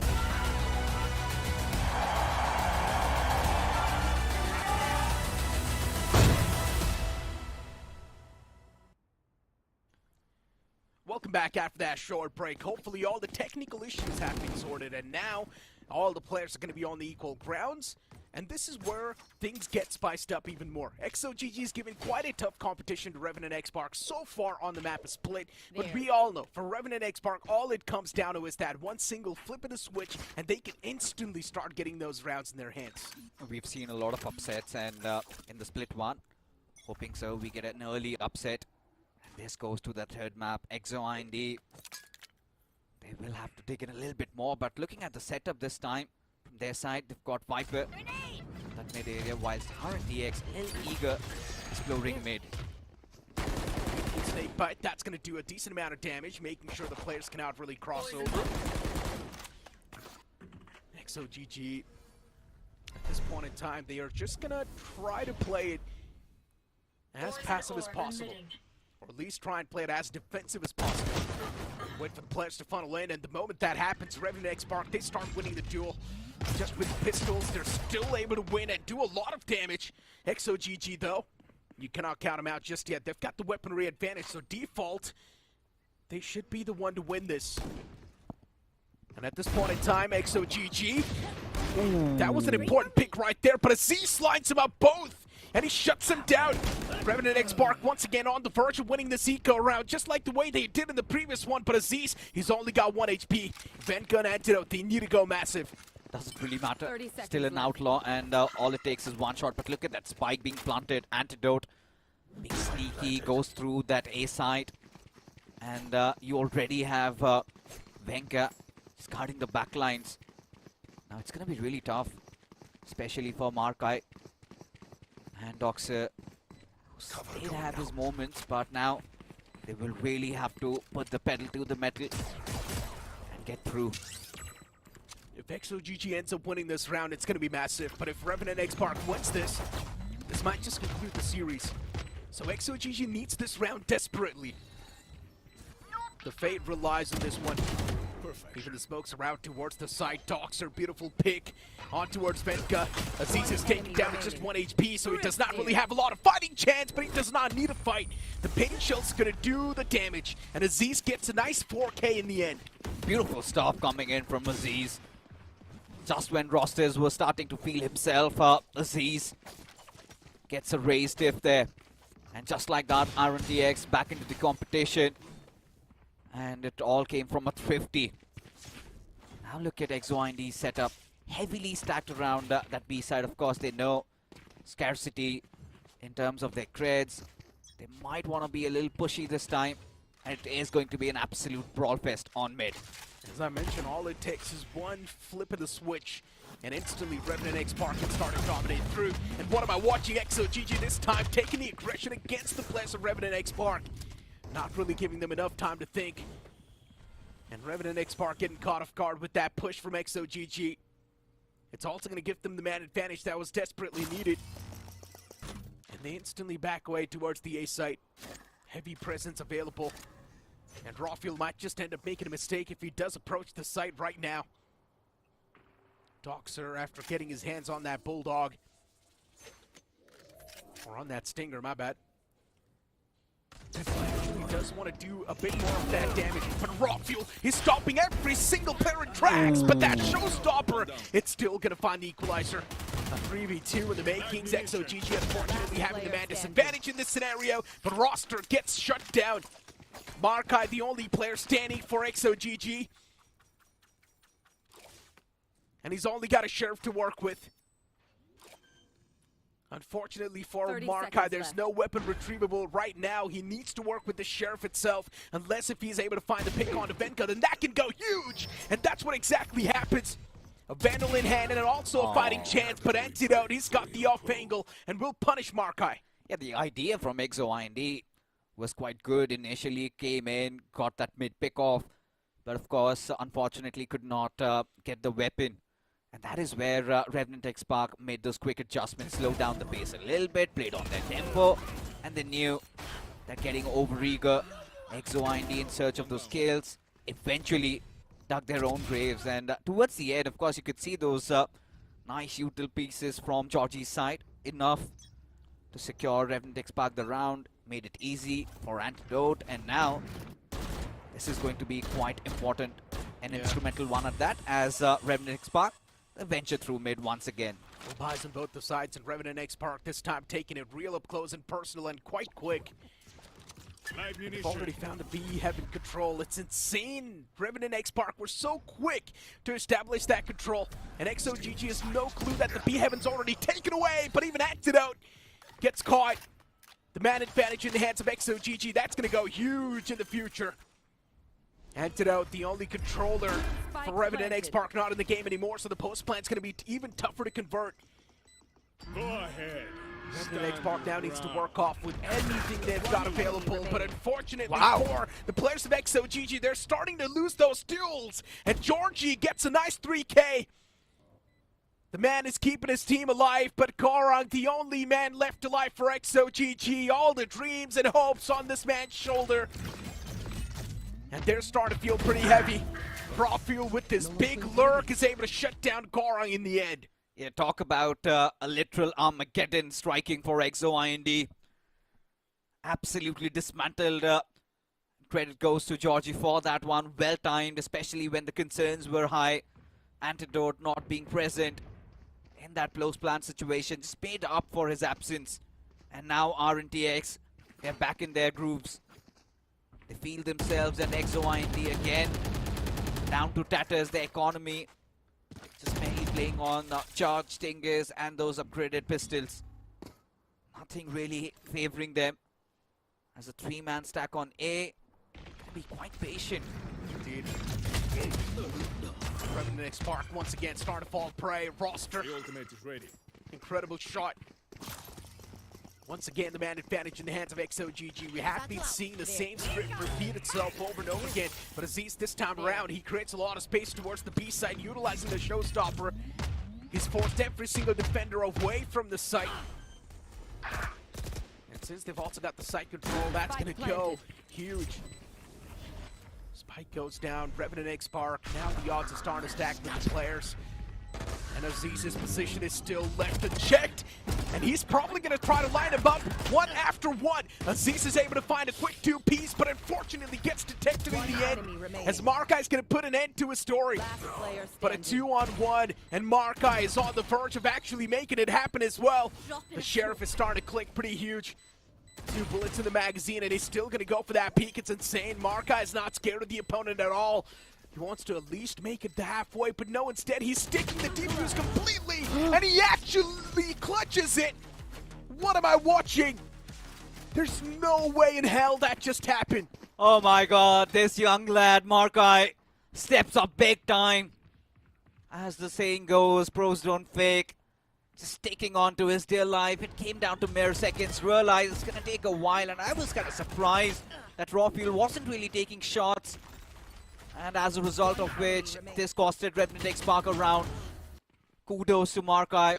Beautiful presence, and just with that, a Twifty coming in for EXE. Again, scales changing, and now, oh, look at this roster. Beautiful set play. Every single time Revenant XSpark, there is that one player who gets isolated. Usually it's Venka, this time it's Antidote. And you know what blows? Now Revenant XSpark does not even have the controller available to go for the site take, but still, somehow Venka is able to find that opener.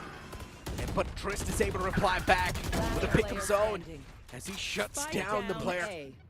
But at the end of the day, still Revenant XSpark, for them to take this round away seems impossible since Venka was the only man left alive. That burst of action really did not pan out well for the players of Revenant XSpark. Yeah, good pocket strat coming out from EXE roster. This is something Revenant XSpark did not anticipate to be using to dash in right on their faces and get that early kill and just tip the players off a little for Revenant XSpark. As now, you can see the cred deficit clearly visible, and now EXE maybe could be eyeing out for a 9th round. Couple of ultimates available. Venka does have his dimensional drift. See what he can make out of that one, as this time roster. Yeah, the strat's simple. EXE is always pushing out through one end. Either it's A main, either it's B main, or mid. And this time they went for that mid take. Luckily enough for Revenant XSpark, no one was caught with that aggression. And they've already found the site control as well. We have seen a clear pattern. When it feels like Revenant XSpark's economy is broken, that's when they strike back. And once again, their economy is on the verge of being broken as well, but Venka should not overcommit. Spots out the man in the front and instantly cuts off his head, and Revenant XSpark, they line up the bodies of EXE. Markai and Trist, the last 2 men standing. They've got a lot to live up to at this moment. Georgie wants to exceed the limits and push all the way deep towards screens, but that push is not going to come through since EXE is going to call it for a save. I think that's the best idea. Yeah, Trist, couple of exit What am I frags watching? maybe, and yeah, I mean, the round is pretty much done and dusted, right? This would be hurtful for Revenant XSpark in terms of the economy, which is already dwindling, but still a round earned. And the next one's going to be interesting to see the buys coming in from RNTX. Yeah, those light armors pretty much visible. But one good thing is they still hold on to the 2 ultimates they have. Gate Crash on Yoru, you've got your Neural Theft. On the other side, though, Roster, it's going to be interesting. He's got his ult available. It's going to be interesting if we can see some flashy play from his side. Revenant XSpark's economy is now going to stay humble. They could have built it, only if those kills did not come through. And once again, XOGG try to pull off that same strategy. They try to push through main. That push did not really come through, and Venka and Raw working in tandem. They get those 2 picks, and instantly the entirety of that A site falls into the place. Even that Neural Theft is going to give away a lot of intel. And XOGG, they need to respect the opponents at this point. Even Goran cut off, and now the players are just lining up. Revenant XSpark with DotExe breaking his sweat, just converting this round with ease. Markai does hear the footsteps approach him, but I'm pretty sure he thought he was a clone. Yeah. That's why he did not pull out the gun. But Markai gets surprised by that wicked move from Venka. Yeah, this is sublime stuff from Revenant XSpark, and this has caused a huge dent because this is just not a map point, it's also a match point. And look at the economy of EXE IND. Absolutely shredded apart, and now they have to rely on the showstopper, and you've of course got the Rolling Thunder. Barring that, I think they just have to force buy in this one. When you look at Revenant XSpark, they still are holding on to the Gate Crash, Dimensional Drift, and you also got the Armageddon ready. So post plants pretty much secured. Even an entry onto the side for Revenant XSpark looking really good.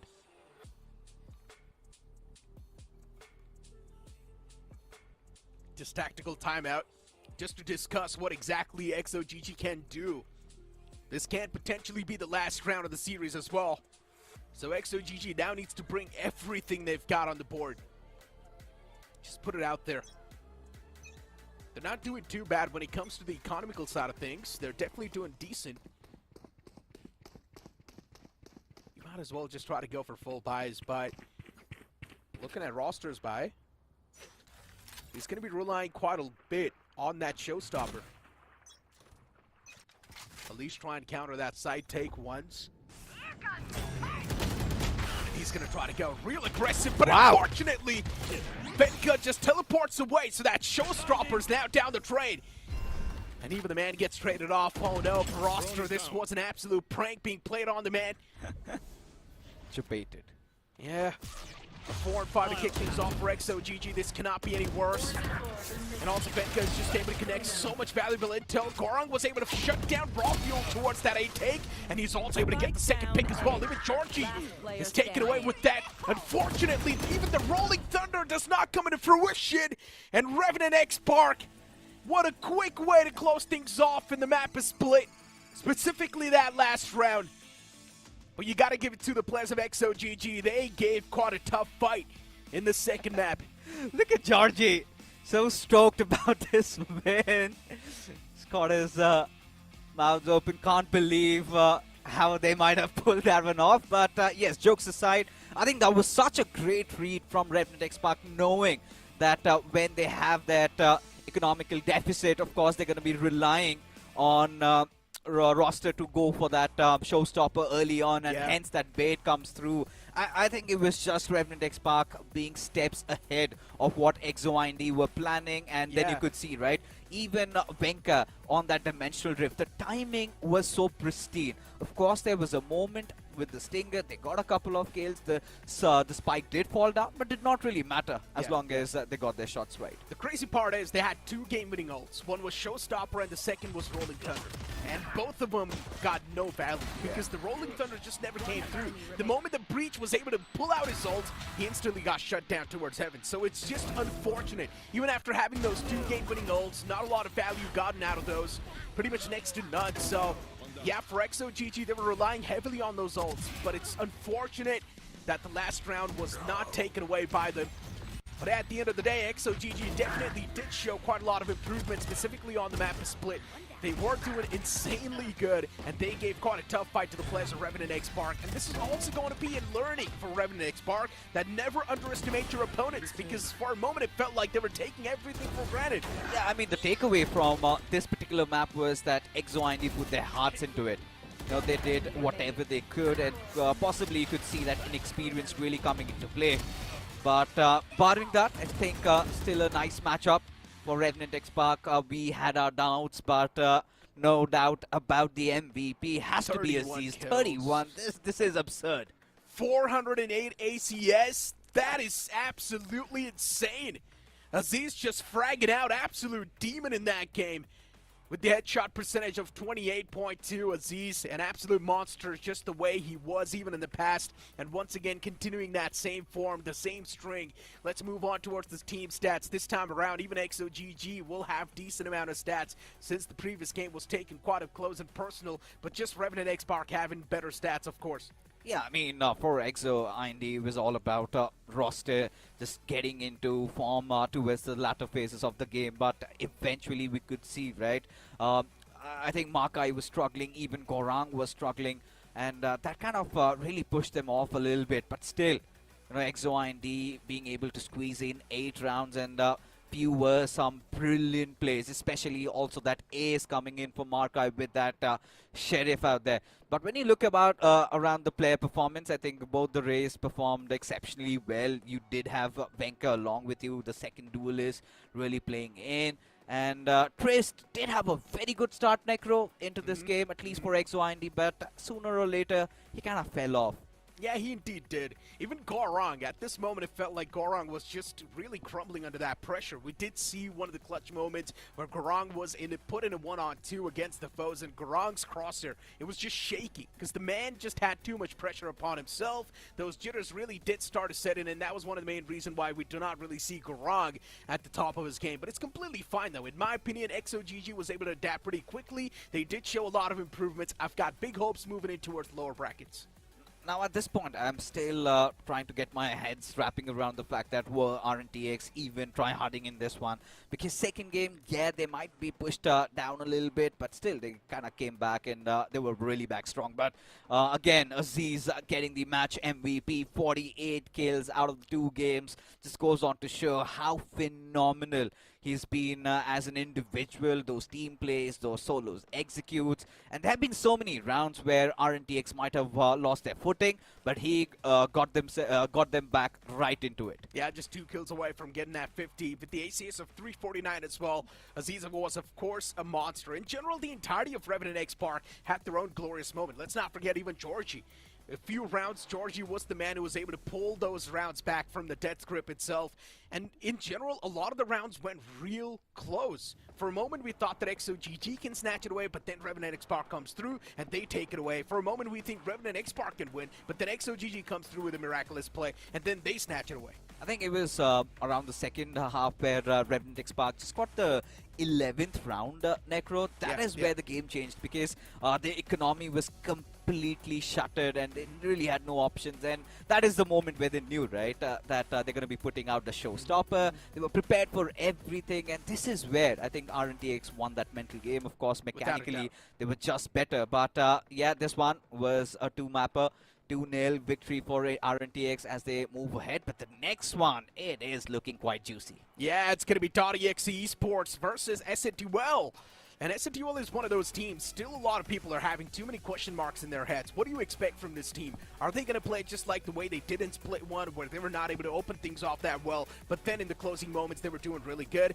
And specifically facing off against a team like DotExe, in my opinion, SNTUL, they need to bring out their A game off the rip. If they're not able to do so, they will definitely struggle in the upcoming series. But for now, it's time for us to toss to a short break. You guys don't go anywhere. The second series of the day will be on the way.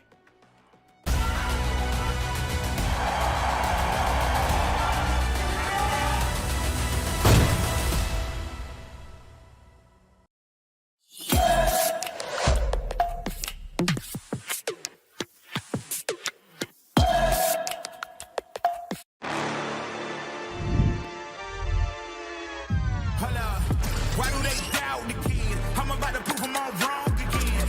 I got a low tolerance, cause they don't even know what the problem is. It's me. Why do they doubt the kid? I'm about to prove them all wrong again. I got a low tolerance, cause they don't even know what the problem is. It's me. I ain't taking no loss, no loss, no loss. Look, I'ma always win. And I'ma do it again. Watch me win. Then watch me do it again. I'ma always win.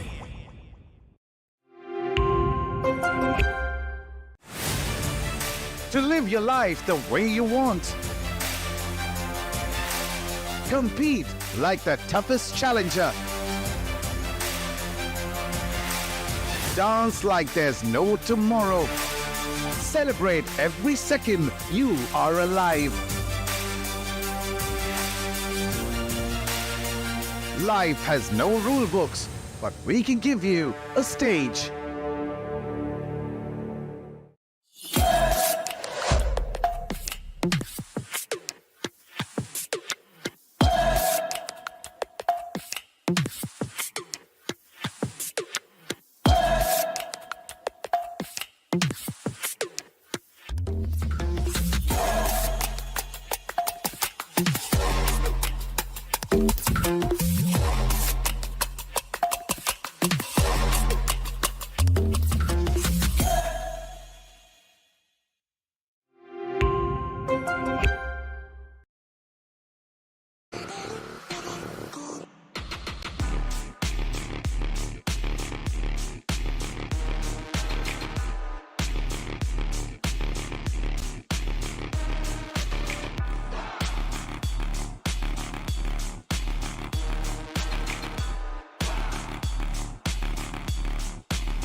Sunrise, blooming afterlife, daylight, dawn comes as a surprise. I am so hurt, I see heaven's light. Through the chaos, you're still on my mind. When the sky falls down, we'll make it out together. When the world ends here, we'll disappear forever.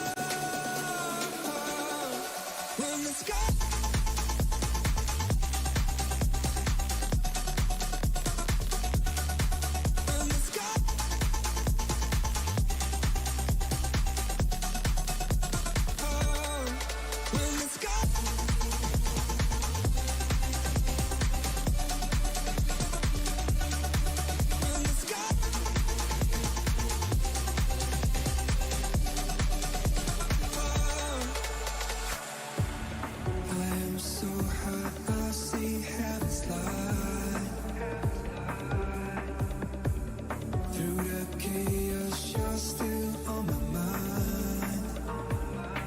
When the sky falls down, we'll make it out together. When the world is still, we'll disappear forever. When the sky falls down, we'll make it out together. When the world is still, we'll disappear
Welcome back, folks. After this short little break, you are watching OMEN VCSA Split 2. Of course, it is day number 2. It's raining outside, but yes, temperatures will be soaring high because this matchup is going to be quite exhilarating. I'm talking about .exe taking on the likes of SA2L, and a lot has changed after Split 1. So for that, of course, to break it down, it's going to be Scared Yet along with me. So what are we looking at for this BO3?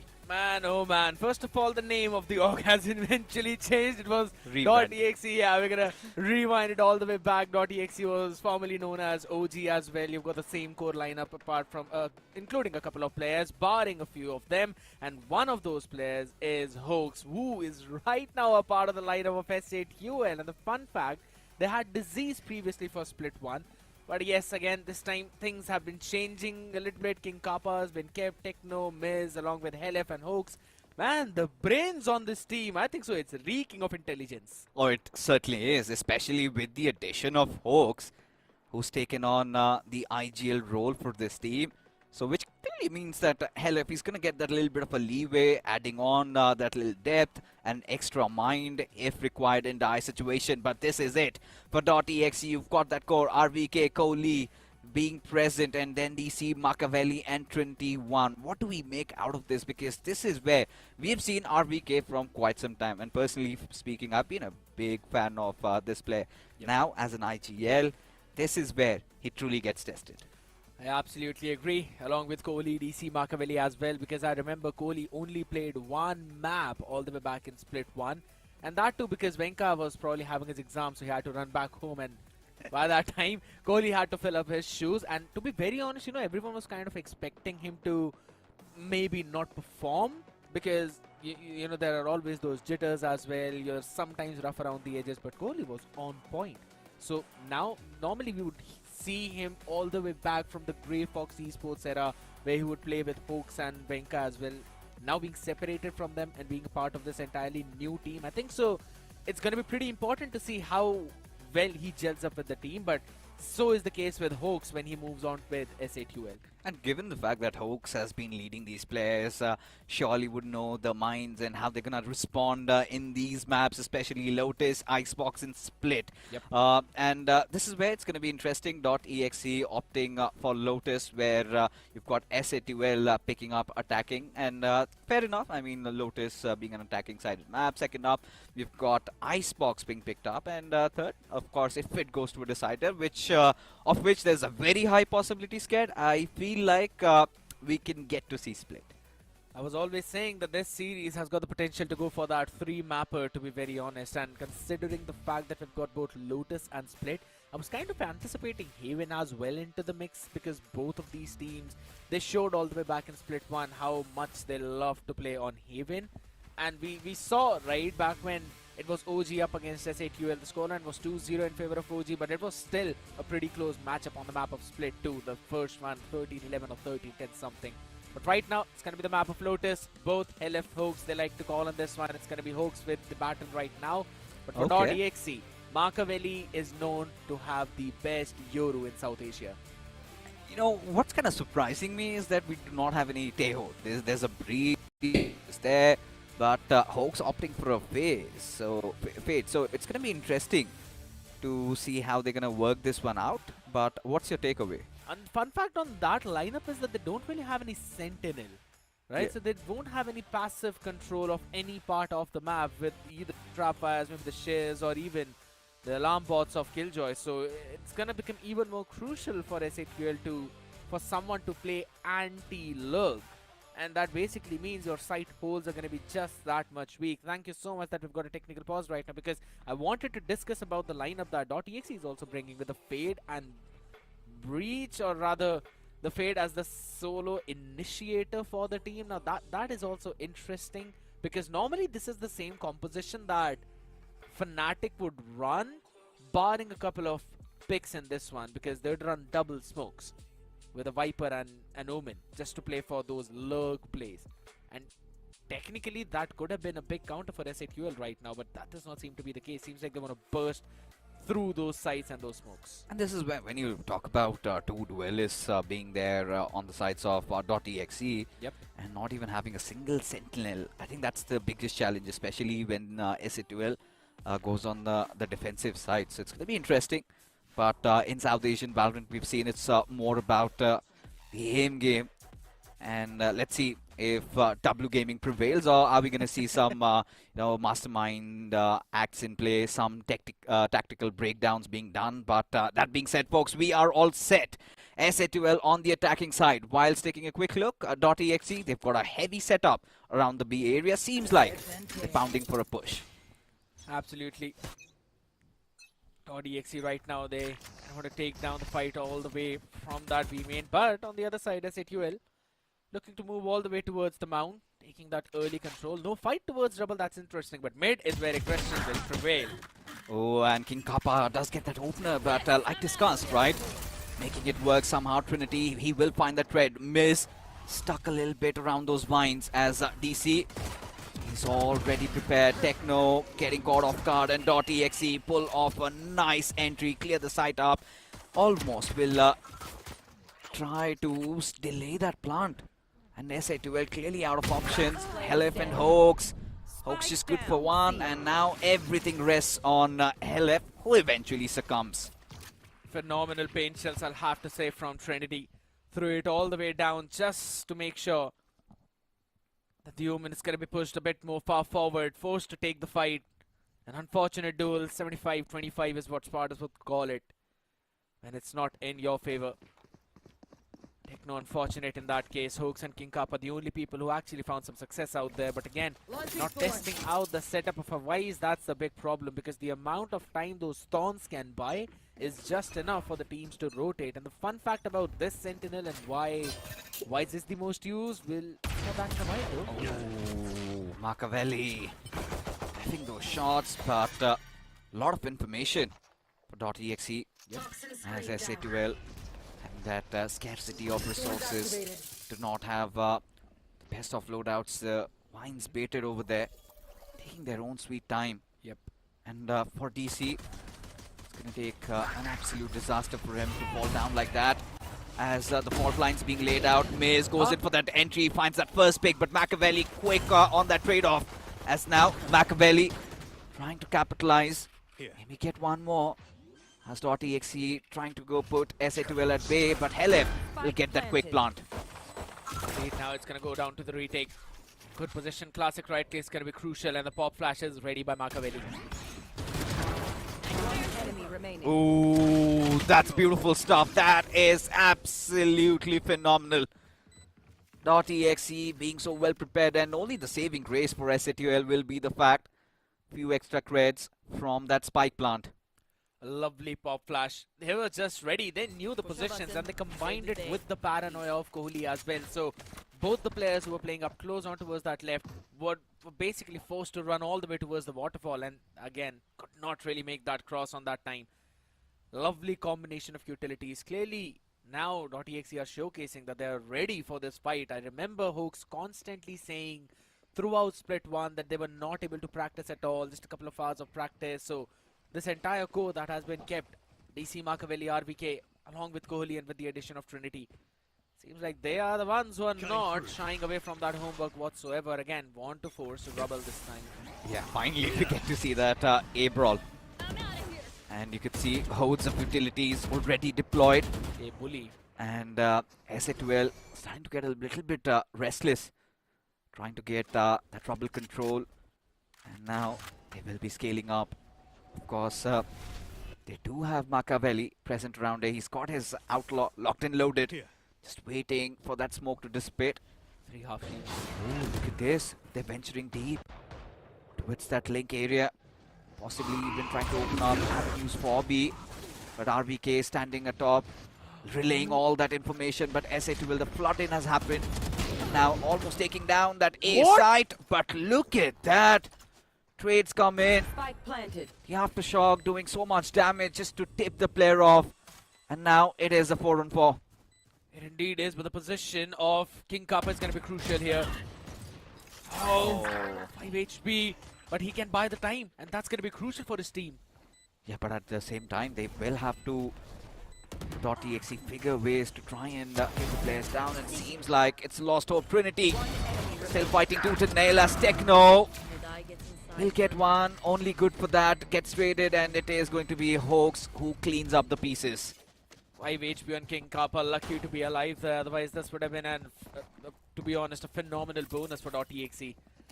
You've already forced down the previous one with 3 half shields for S8QL, and this time around also you'll not have enough to go for those full buys, a regen shield in the mix along with a half shield as well. King Kappa out there is going to be keeping his weaponry. Techno was a bit more on that struggling end. Normally in split 1 we would see him have some problems on Lotus, but over towards the end he was able to fix all of that. It's a different team led by a different player. Yep. Of course, the core still remains intact though, but the approach does change. True. Maybe might take a little bit time to adjust. Draw rotation over towards the C right now by S8QL, but this is the stark side towards C. Yeah. A trap play by Kohli on the back of the flash contact that will be by DC. Staying, DC goes for the swing, and a lot of players splashed out already. .exe capitalizing, but Miz, what was that? Impeccable 3 kills, and suddenly they have opened the site up. But low HP, 15 and 30. Oh, looks alarming. Miz, he's got to find one more. Spike He's going for planted. that wraparound. It's about And time. yeah, indeed, and at this point, King Kappa somehow needs to hold on. We'll catch them. Not looking really good. RBK Find you. gets the haunt and the C's. They know it's a fake and goes for the swing. RBK, he knows the players are completely lit up. And at this point, anything could potentially happen. .exe, they've got their HPs up and running. And King Kappa and Miz, what's going to happen to them? No idea so far. This is just absolutely crazy. And the situation that we are in right now. Mind-boggling indeed. 45 HP combined out there. But .exe, I'll have to say, that trap setup was phenomenal. Getting 3. But with the way how Miz answered back on the other side, it is just outworldly, my man.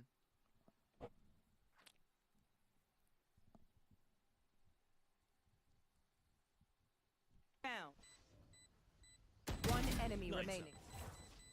Alright, we do get a replay though of what happened. Machiavelli does succeed in getting that clutch secured. Apologies for the little glitch. We're back into this. .exe getting that 3rd round on the board. And S8QL under a heap of pressure. Brawl. Interesting. Flashpoint deployed. Kohli goes out for the swing instantly. Gets the hell away from there. Miz still trying to get through those creeks. Get under the skin. But look at S8QL on that chokehold. Instantly thwarted back. Look at DC. He's getting a little eager. He knows the ball is going to come towards C. He's just jump peeking to get that information. To be honest, I have to say, .exe avoided the trap out there because My ult is ready. it was just a bombardment of the judges, stingers, classic right clicks, up close and personal. So had to use a lot of utilities out there though, but at least they survived. Now they want to re-hit over towards the B by making some presence known towards Mount just to thin the defense on B side, and it has actually worked. But there's still Trinity out here with the showstopper. Go, go, go. Let's go. Oh, Miz. Oh, RBK. Nice pick over there. 30 RBK seconds left. just making it look so easy. Spike down B. Just by the virtue of that sheriff, and suddenly S8QL in absolute tatters. So much excitement, so much hype built around Hoax's comeback into the lineup. And suddenly .exe, they look oh so prepared. RBK living up to his name, making those right shot calls, and everything acting accordingly. It's going to be a very heavy ult-oriented round this time around though. S8QL really need to make work with all 4 that they've got right now, including the From the Shadows by Techno. Fan force the fight yet again towards double, but it seems explosive. What? That is absurd. Miz did not even have time to pull out his weapon. As a result, trades from both the sides. Trinity also being picked off. But still, S8QL vying on that A-side, look at King Kappa, his position also compromised. DC does not know exactly where he's hiding though. Spots a head out, and that's a nice kill. King Kappa opening up B-side, of course. RVK present over there, Haunt committed, but Machiavelli trying to go in for the wraparound. He's got his dimensional drift though. King Kappa is caught in a tough situation, but still prevails. Playing like a hero, and SA2L needed that hero play. Look at that switch though. Still trying to go around that A-side. RVK and Kohli alive. Very heavy ult invested round right now, and it's all gone down to just the duels. RVK has got the haunt available along with Kohli, but no paranoia whatsoever, and a bulldog with a half shield. All he can have is probably timing. Oh. Folks. Unwanted. That big. And now, suddenly, this round is doable. All they need is one more. But Kohli is in pursuit. Helif's got the rolling thunder though, so attack just unleash that ultimate, but hold on. He just sends it preemptive. Oh, everything is not looking good. Anything not looking good for SA2L at this point, but Helif is good for one now, down to 1v1. The Kohli barely on 3 HP, but time is going to be their enemy as .exe failed. And of course, Helif being ever so present as SA2L backs the second round. Very heavy ult-oriented round by .exe, to be honest, with the Nightfall invested into the Dimensional Drift as well. But still, on the back of that rolling thunder, and Hooks as well on his own, they were able to win out this one crucial round. Again, picking that timing off, right? Making sure that they're not going in for any one-dimensional hit, getting that rubble control early on, and then switching it all the way up in towards a B lurk timing. I think so that was pretty impressive. Because if I'm not wrong, it was Helif who actually picked off DC on that Wise It was towards the B King mid. Kappa. Ah, it was King Kappa, right. Picking out that perfect timing. Getting that individual, forcing out the Nightfall, and yeah, I see what you're doing there, Hooks. I see what you did there. Yeah, a little buff. Maybe this is what SA2L needed. A little punch of some energy. Get their senses back. Yeah. What is that actually? Maybe our viewers might have a better idea. Yeah, this is something that we've seen weightlifters use in the gym, just to get that added kick, get their heads back. But yeah, just moving on. This round it's going to be interesting. .exe, you could see they're on some force buys, some sheriffs coming out, but SA2L adamant on pulling off another ace play. Oh, an early opener though by King Kappa. That wasn't anticipated though, but I like the idea of the outlaw investment in this one. Understanding this can be half teams on the other side, some scrappy buys. So might as well want to play in for that long range.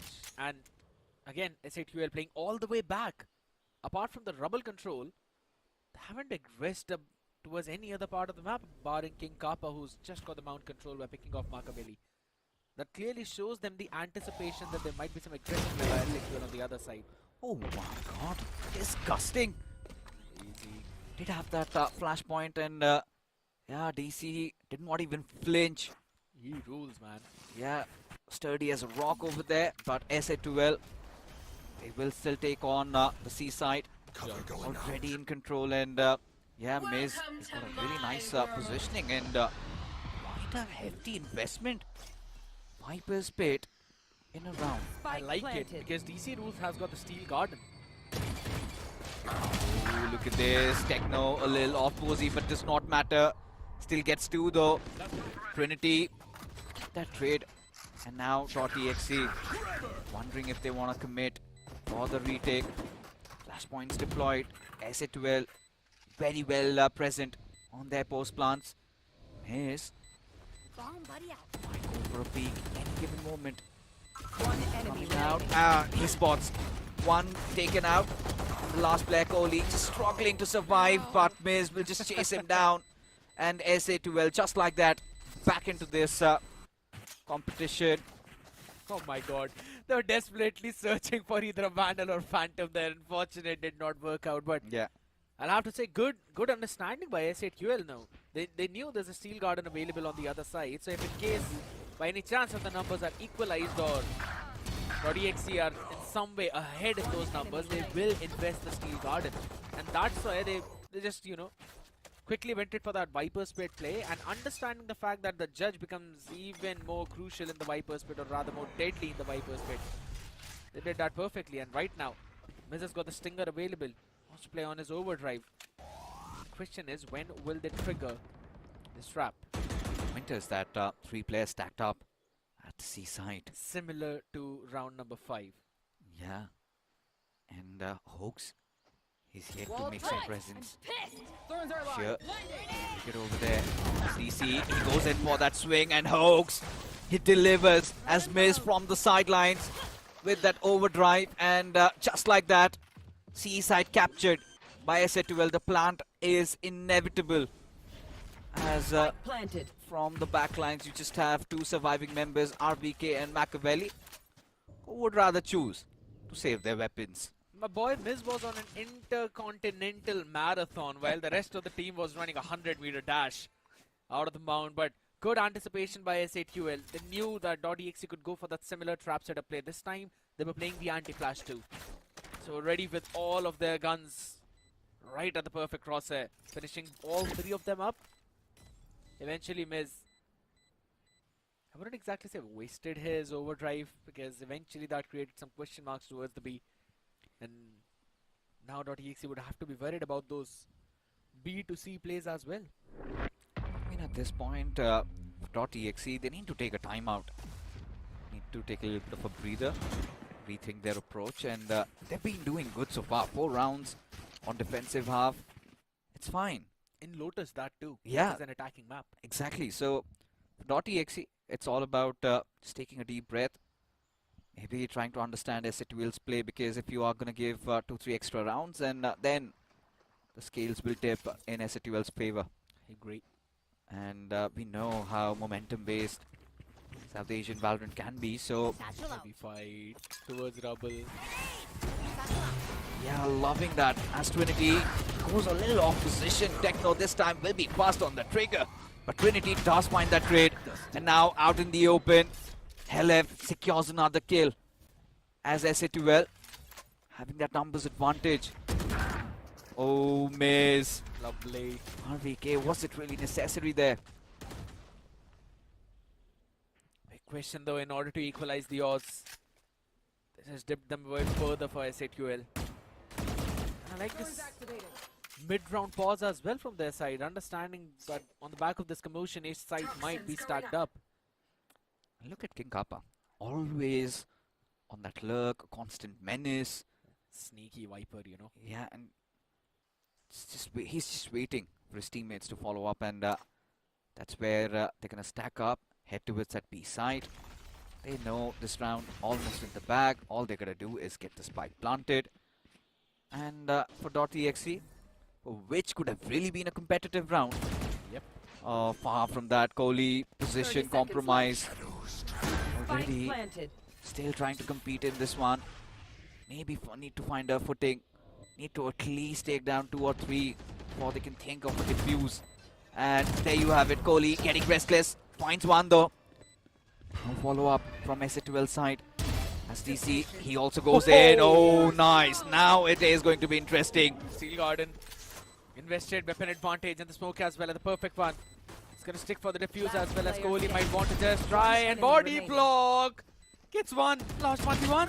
Oh, and Hoax saves the day, saves the round for SA12, which looked rather easy, came down to the wire. And for .exe, so close yet so far. And a tech pause. It's absolutely fine. Get a bit more time to eventually talk about what commotion went out there. First of all, towards this rubble fight, a big fade eye again by Hoax, revealing both the players, one of them jump peeking through the Viper wall. If I'm not wrong, that was Machiavelli. They picked him off as well, and then eventually move forward to trade out the Trinity as well out there. Hoax again crispy with the trigger. And as we mentioned, RVK just wanted to equalize the odds out there. You are bound to make those aggressive plays when you're down in numbers, regardless of the side you are on. So RVK just wanted to do a similar thing. Eventually picked off. Aim dift out there from Rubble. I think both the teams quite in sync, know what they're up to. I agree. Yeah, and at this point, What are they constantly smelling is my question. If someone knows that, please type it in the chat. Maybe we'll go back to it later on and understand what is that. But one thing that I understand is that this outlaw is going to be even more valuable in this round yet again. Though 1 point away from his showstopper, so they might want to play aggressive, but looking at the position of him, yeah, they're not playing for the orb. at least not now. So far, it's been a end-to-end battle from both these sides. Launching thorns. DotExe still 4 rounds on the board. And now, SAT will. Huh. Alright. Flash trap destroyed. Fake aggression from C while the team pushes from B? That's not gonna pay off. SAT will being so vigilant, punishing them. And .exe instantly just gave away that B site and now really out of options. RVK understands that SATUL have been forcing a lot of fakes. They get a side clear, then they decide to rotate. As a result of which, there hasn't been an invasion on towards B site yet. Prowler deployed.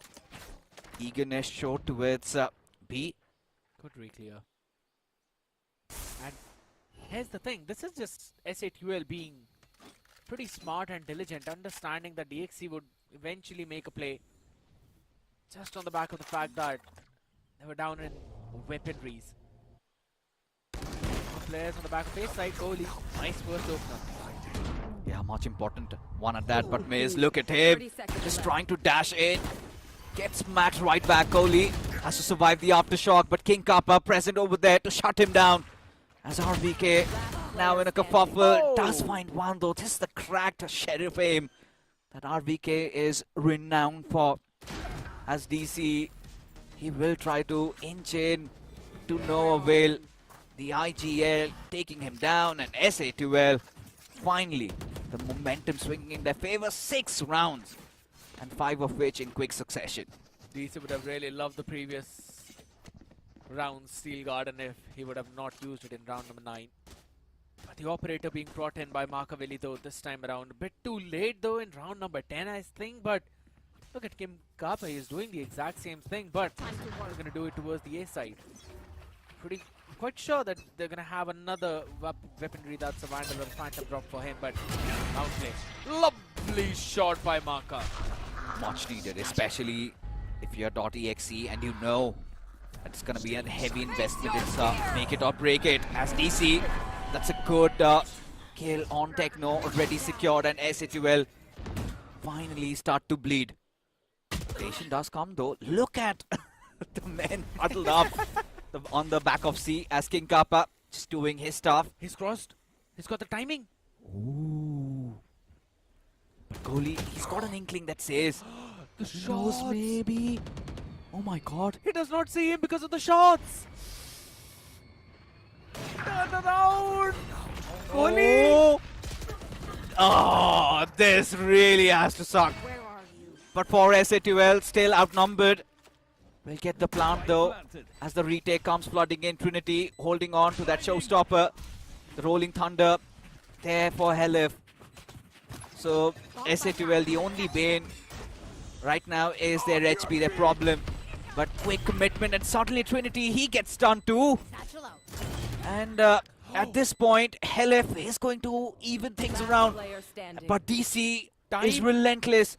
Timing is of the essence. Machiavelli comes out in the open, tried to maybe force a fake there. But DC will secure that final kill and will also get the defuse. What a mental round was that? Such a back and forth indeed, and it was absolutely silly. Oh my goodness. King Kappa finding a timing Last on round in stairs the half. through Kohli after the snake bite, and then Kohli just not turning around until his teammate got picked off there. That was obnoxious. And even towards the later stages, like, I'll have to say Helif did a fantastic job with the Rolling Thunder, and then following it up by shutting down Trinity's showstopper as well. It just came down to those last 2 duels, Markavelli dealing enough damage with the Classic 2. Down to the final round. Yeah, low down the HP. Now, again, Operator is still up for grabs and seems to be another fast rubble take.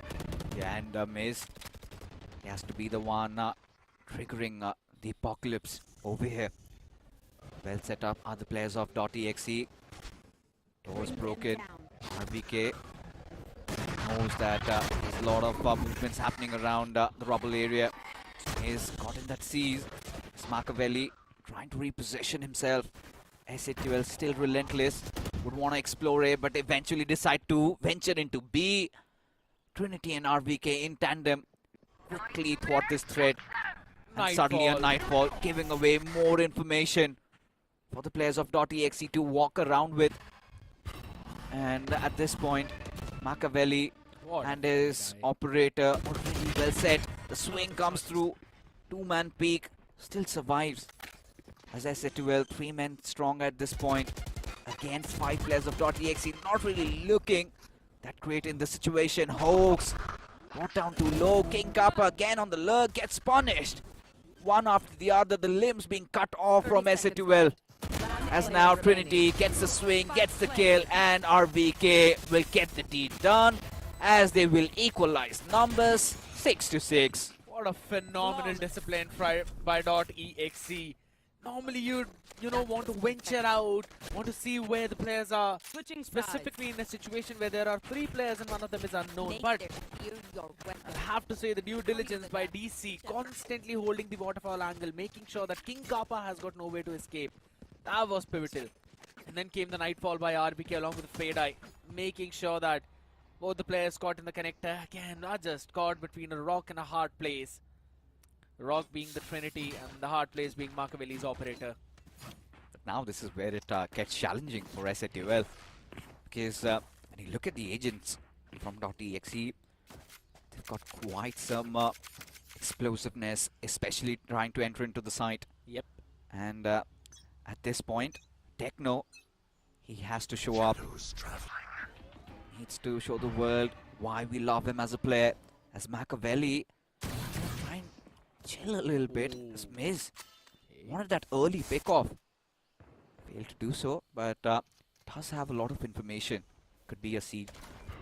Miz also has been struggling a lot in this entire game. Was being constantly picked off as the first pick throughout the previous half. Right now, SA2L getting a bit more eager. Trying to clear out the pillars through the B. DXE though, cavalry divided between 3 and 2. Rubble and mount control, but mid again open. And this is where it's going to be interesting to see if King Kappa maybe can find RBK, because he's holding on to that spike. RBK will not check him.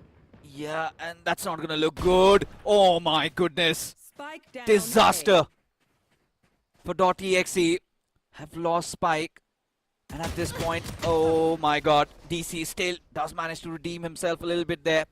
King Kappa around the smoke, will go for the swing and will get that kill. 30 seconds left. It's been so beautiful on that Viper so far.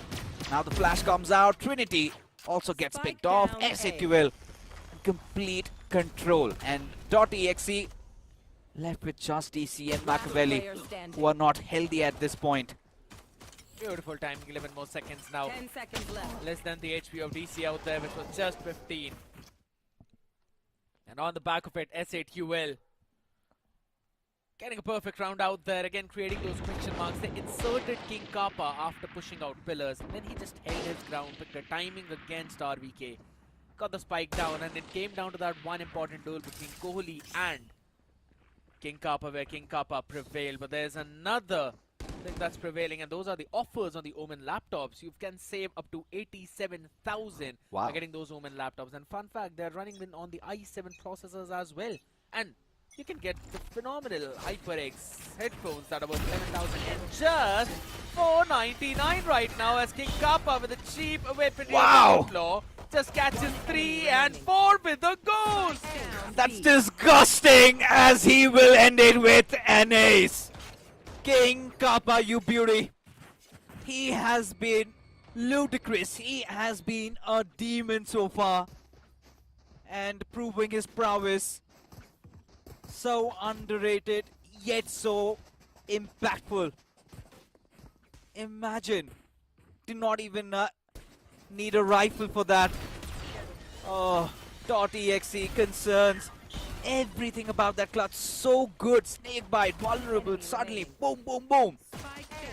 Lovely stuff. Turns around, just slaps the players on the other side as well. Now on the back of it, you've got the Viper's Pit. And he quickly swaps onto the Bulldog. Pistol as well as the anti-eco converted easily. And now they're onto their bonus as well. And to be very honest now, on the back of the Viper's Pit, this bonus is looking convertible. Because even the rubble is being controlled by SQL. Oh my goodness. Lucky to be alive out there on 12 HP. This is very concerning for .exe, especially given that it's their buy. And already DC bot down too low. Look at that angle. Hoax is holding on. I wonder if there's any smaller pixel angle that he can actually hold. Just trying to thread the needle there. One shot already missed. It stays. Now. King Kappa again. Good pick. Being the key factor there. RVK. Being around the link area. Not looking good.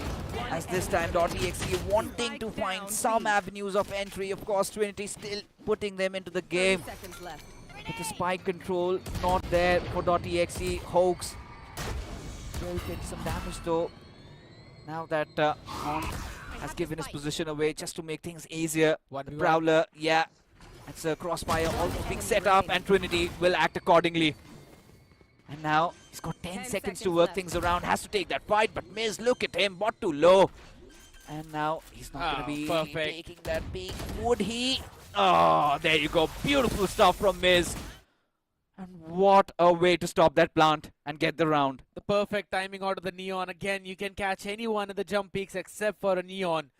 Just because of the movement speed, the go is insane. And Miz finally stepping up for his team in one of the most crucial rounds as SA2L convert their bonus. And now they've got a chance of doubling up their lead. I remember saying that Lotus is an attack-centric map. I just forgot the part where we are actually playing in Stacia and it does not matter. At this point, even I was concerned about how SA2L is going to be playing on the defense, and these proactive plays, these individual step-ups have been really helping them quite a lot. And now look at Miz. So boys, has this outlaw. Alright, that was a fake. But King Kappa, he does not miss. And Miz, he walks away with murder. Will change that weapon, upgrade it to a Vandal. And now SA2L know. Heavy flood around that C area. Just around Mount. And now trying to gate crash, of course, Hawks. Trying to gather some information. Yep. Knows there's nobody around B. And even look at the A side already pushed in. And now SA2L catching the players of .exe in a pinch as Miz. He has his moments of glory. And there you go. A 4K to seal the round. And SA2L, they are clobbering down the players of .exe. And the fun fact is this map was a pick of .exe. SA2L having more rounds on the defense. Insane. I was about to say that even though .exe have got 6 rounds on defense, I think so that's much more than sufficient considering how comparatively easy it is to attack on this map instead of defending. But SA2L were the ones like, yeah, we got 6 rounds on attack. It's absolutely fine. We can just steamroll them while we're on defense. Right now though, Find you. to try and avoid that, .exe have got the showstopper available by Trinity. And again, a good Haunt giving out a bit of an information out there. And look at that quick flank. Yeah. This is what has been working out, right? Those proactive plays from SA2L. And look at how deep Miz has ventured along with Techno. Just trying to, again, wrap them around. And .exe still having that entry on towards that A side. Trinity does have that showstopper to work things around. Especially when we'll be playing on the post plant. And there you go. Already committed. Still nothing coming out of it. .exe are in tatters. As Techno, he opens up, trades coming in from Kohli's side, but King Kappa, he's just been so flawless in this map. And now Miz and Techno will double down, and RVK handshaking, and SA2L, they're ruling as Kohli, last man left, position already revealed, and there you go. King Kappa gets the kill, and SA2L, I think this literally could be where they might have sealed the game. I agree. What a lovely retake out there. Giving away the side entirely, considering the fact that Trinity has got the showstopper. Though I'll have to say kudos to .exe as they eventually saved it for the post plant. But again, SA2L playing that flank heavy, dealing away with the vice share very early on. .exe were forced to make a fast play towards the A side. And SA2L just controlled the connector, controlled the spawn.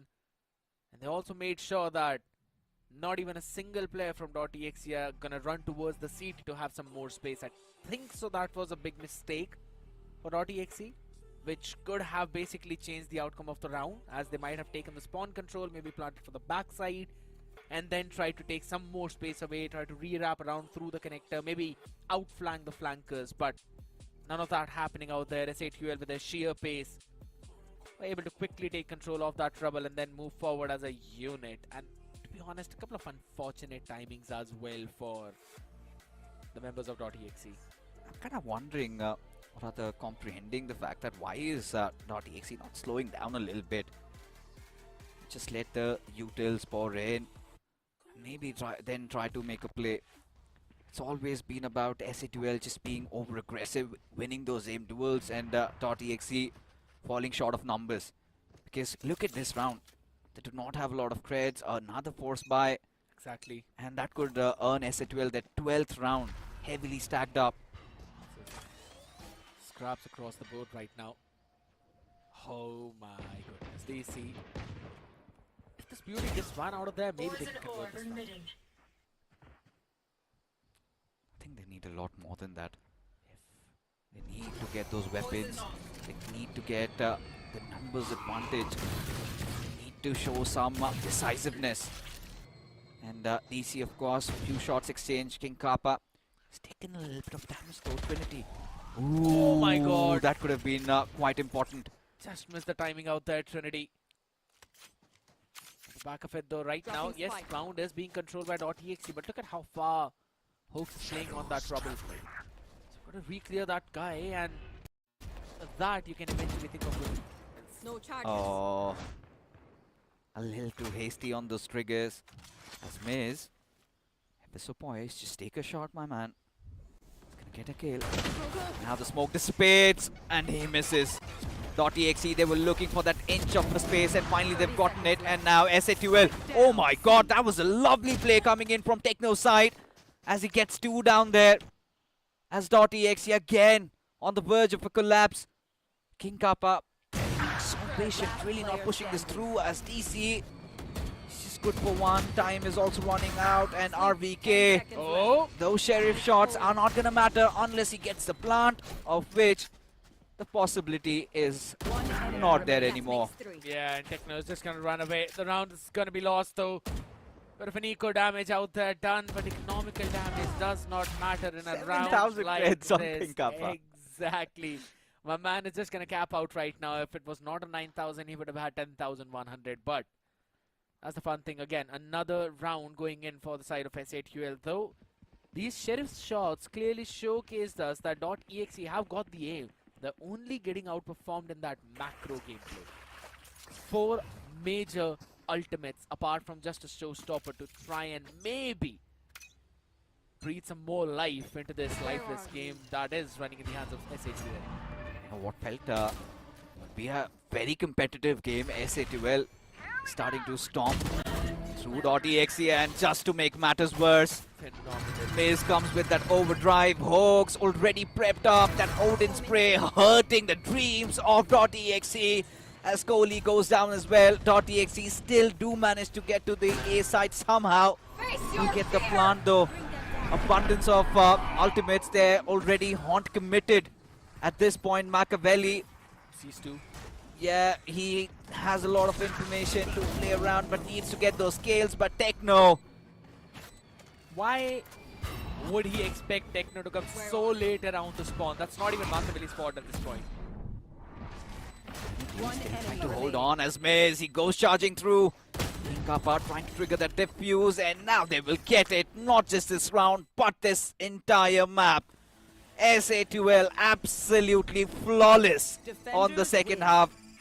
A lot might have questioned them in the earlier stages of the game, but now once they got their footing, seemed like never looked behind. An easy game secured. And let's not forget, folks, it was .exe's choice of mapping. There's one more thing that I wanted to point out, right? And it's the fact that the score of the half was 6-6.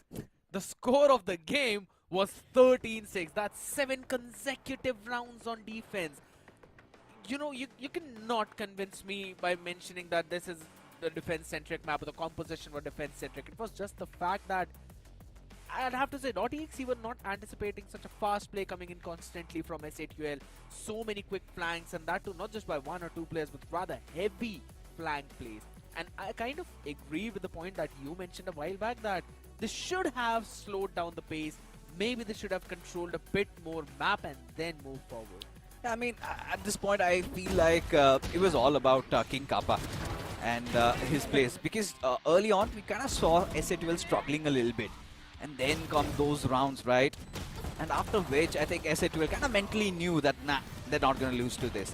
And now you could see those creaks in .exe shot calling is also on attacking side, failing to even get one round. And Hoax did have a little bit of a rough start, but eventually he also caught up. And, you know, the kind of information that was flowing in for SA2L and the way they were connecting those shots, I mean, the game just became too easy, and this is where I think King Kappa just peaked, right? An ace off of that ghost does not matter. Yes, could have been that anti-E, could not have a weapon. All it took was just a pistol and even missed. You were mentioning about him struggling a little bit, but once everything was just going in their way, SA2L looked nigh unstoppable. They were just looking like they were in flow.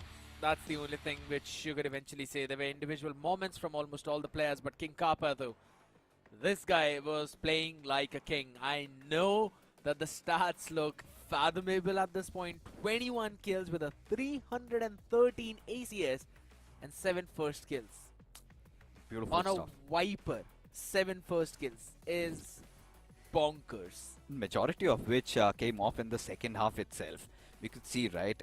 Anywhere he was anchored around, he was pushing through, purely relying on just confidence, and that did pay off. Yep. As we look at how these two teams have performed. SA2L initially a little rough, little out of the comfort zone, but once they got locked and loaded, there was no looking back. 13 first kills right now for SA2L and 13 rounds converted.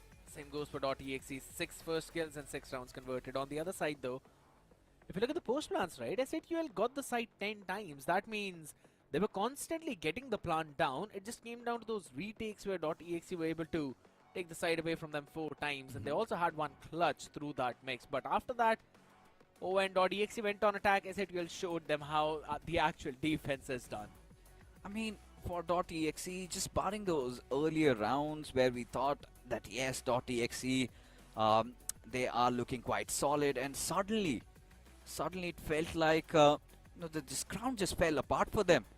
There was really no cohesiveness around the players, and they were kind of struggling to find any sort of entry on the attacking side. Whilst after having such a good hub switch, we kind of expected for DXE to win that pistol and just move on, but it was exactly the opposite. And this is where, the factor that comes in has to be RVK, being the IGL, being the shot caller.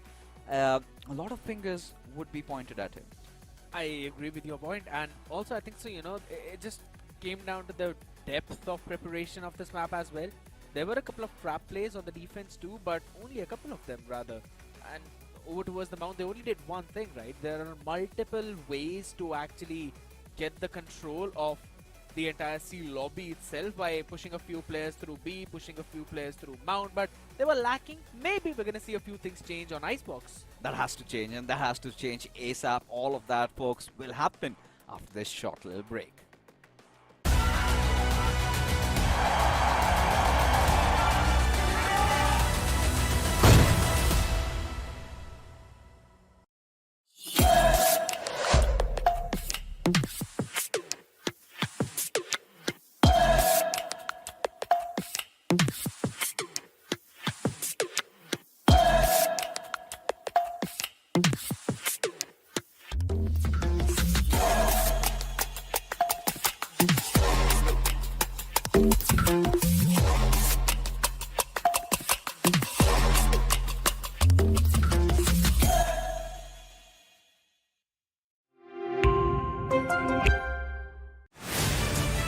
to live your life the way you want. Compete like the toughest challenger. Dance like there's no tomorrow. Celebrate every second you are alive. Life has no rule books, but we can give you a stage.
We're still wrapping our heads around what just happened in the previous game. Of course, this is game 2 of the evening. It has to be .exe taking on SA2L, where SA2L managed to find victory in a map pick, which was, of course, .exe. So this is where .exe will have to redeem themselves in SA2L's own ground. It is going to be Icebox. Once again, welcome back, folks. You are watching OMEN VCSA Split 2, where things are looking quite spicy.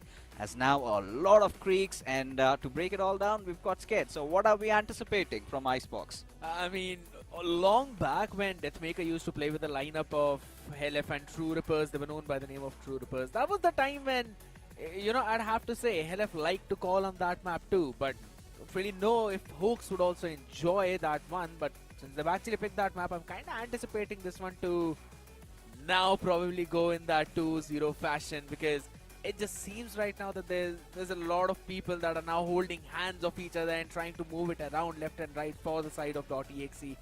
I think so all they need to do is calm down, think things through a bit, and then trust each other in terms of the communications as well. I think so that's where they're kind of lacking. You know, there have been a lot of, you know, points where .exe can improve, but, you know, this is a moment where we would kind of go a little off and get into a little bit of a trivia over here. The quiz round, who got the first knife kill in OMEN VCSA 2025 Split 1. And this is for all our ardent viewers. The options: Monier, Tricky, Deathmaker, or Antidote. Scan to answer, and no, scared. You're not allowed to say anything about this. Why? Yeah, we have to riddle the audience minds into this. You know what? I'm just gonna scan the QR code and answer myself. Who's Yes. gonna know? I mean, that's something that you can do even mid-rounds after, you know, our viewers have got the time. So make sure if you have an answer, then scan the QR code and give the answers. And yeah, I think there was a little bit of a hint from Necro's side, or was he just trying to Yeah, build horns? It's absolutely fine. He's just trying to pull my leg right now because I mentioned that this series might go to a third map, but considering the performance of S8UL, this might very well end in a 2-0 as well. You know, I'm still waiting to see that one game in VCSA Split 2 at least. We will go for the third mapper series. Back in Split 1, it was Global Esports Academy, Revenant XSpark, the very first matchup that went all the way, including the OT. But right now, it just seems that there are some teams who are prepared, but there are other teams who are prepared even more, and the improvement is exponential. And I think so that is the case with S8UL right now. See, you know, to be honest, my trust with the South Asian Valorant scene has been to expect the unexpected, right? You go on anticipating something and totally something different happens, and who knows, in Icebox, .exe might redeem themselves. That's up next. Of course, S8UL's pick, Icebox, and for .exe, I think that's the wise choice. Go attacking first, and then they will be holding on to defense. And considering the kind of events that have occurred, I would rather like .exe to be attacking first, and they were looking a little sound on their defensive half. Now the question comes down to what kind of composition are they going to pick if they are attacking first in this one, right? Because we've seen some of the double duelist compositions as well, double smokes too. Even in the international stage, there was a time when one of the Chinese team picked up a triple smoke composition, and to be honest, strategically it worked. Now, you know, the question falls down, maybe a double initiator with a KO Gecko setup of the undodgeable flash. We'll have to wait and see. At least it's a good thing when you look at the players smiling. They know they still are in this. You do not see tension inside their room. So that's good. That's good body language from .exe. They know that, yeah, of course, there might be a game down. They might have been thrashed in the previous one, but they can bounce back right in. Maybe. Can't even see the room of Kohli out there, though, but I'm going to trust what you said. Let's quickly have a look at the agents now, what they're going to select. Maybe Tejo's coming into the mix. No, it's actually going to be the Gecko Sova comp for S8UL. Interesting. And .exe, just a little bit of a manipulation in the Ascent vanilla comp where you normally have an Omen, this time Machiavelli with the Viper. And the fun fact is Machiavelli is on the Viper. Alright, Trinity on the Jet this time around. It eventually will come down to the ideas of what they really want to do and how they really want to play, but the main thing is how many question marks will DC create in this map. Since it's a single smokes comp, .exe Machiavelli will eventually play with the main pack, while DC will try and play for those lurks, or maybe they just want to switch a few things up and towards those mid rounds, but pistol becomes even more crucial because in the previous one, S8UL were the ones who won the pistols. Yeah, and S8UL haven't looked behind. Right here. There were a few jitters in those early phases of the game, but this is a new map once again. Icebox for .exe, venturing around a heavy stack up. Of course, got King Kappa. Getting on. Nice angle, he spotted one. Trinity, he gets a little bit of those shots. Taking some damage there, but .exe somehow managed to infiltrate in, will get the plant. But look at the pour coming in from S8UL. They've got all their players stacked up. They've got that recon, and they will play on that. Just gonna hold it down right now. The Viper wall goes up. Helef recon as well, clearing a few space with the Gecko DC. Not catching anyone though, but the spam, perfect. At least as Miz, he's gonna get two. This is all S8UL needed. And now it is down to RBK, Kohli and DC as Hoax managed to find one, but DC, Kohli and Kohli is going to finish it off as .exe, yeah, on the post plan this time looked much better. Now you can see the ideas from what .exe are eventually preparing for this map. Go quickly get the plant down, leave a couple of players on side while the rest of the pack will play back. Just to try and buy that time. Shock darts, even the fragment. You've got a couple of nano swarms as well into the mix, including a snake bite if you don't really use it early. I think so they've got a very solid post plant composition. So now SATUL will have to either fasten their retakes and then try to force out the fight, maybe send a few people for the flanks too. It's going to be a lot of brainstorming out there in the next few rounds. But this Bulldog, Vandal, Outlaw into the mix along with the Spectre and the Sheriff. All 5 different weaponries of 5 different categories. 3 players from SATUL already stacked up. And Maze does have that Bucky to play around. A choke angle. Oh my god. It's going to be that front line of defense, and Techno just behind Yellow. Now comes that ball and miss. Beautiful pickup, and now the flash, he gets caught. Still did manage to get that hit though, but Trinity, he's going to be unleashing hell. As now the last player, Helef from SATUL side, does not have a better loadout, as Trinity is going to single-handedly finish this round, gets a 4K, and .exe 2 rounds on the board. Big question mark fixes because you had the recon, you had the owl drone as well. None of the utils being used up close in a round when you know that .exe could eventually stack up the side. They're lucky that a few extra shots were connected by Trinity out there. Otherwise, this was eventually done for. That was such a nasty flash. All the way which actually caught DC. Yeah. So there's some big question marks out there, and SATUL are going to capitalize on that. But 3 weapons carried forward from the previous one. Couple of sheriffs into the mix too, and there we go. Flash into the recon. Techno will have to just respect that and run back. Yeah, but look at .exe. Still relentless. Still want to push B. Techno has got his snake bite ready. King Kappa this time around the base side. And, 2 agents that can hold this by themselves. It's got a 10 angle to play around with. Spreading the needle, spots out RBK, and Trinity eventually is quicker on the trigger. As .exe moving a little bit deeper, but Techno gets the wraparound. It's nice play coming in from his side. Numbers equalize, Techno suppressed for now. Yeah, no more orb up right now, but again, he's got the big support out there, and there's no flank whatsoever.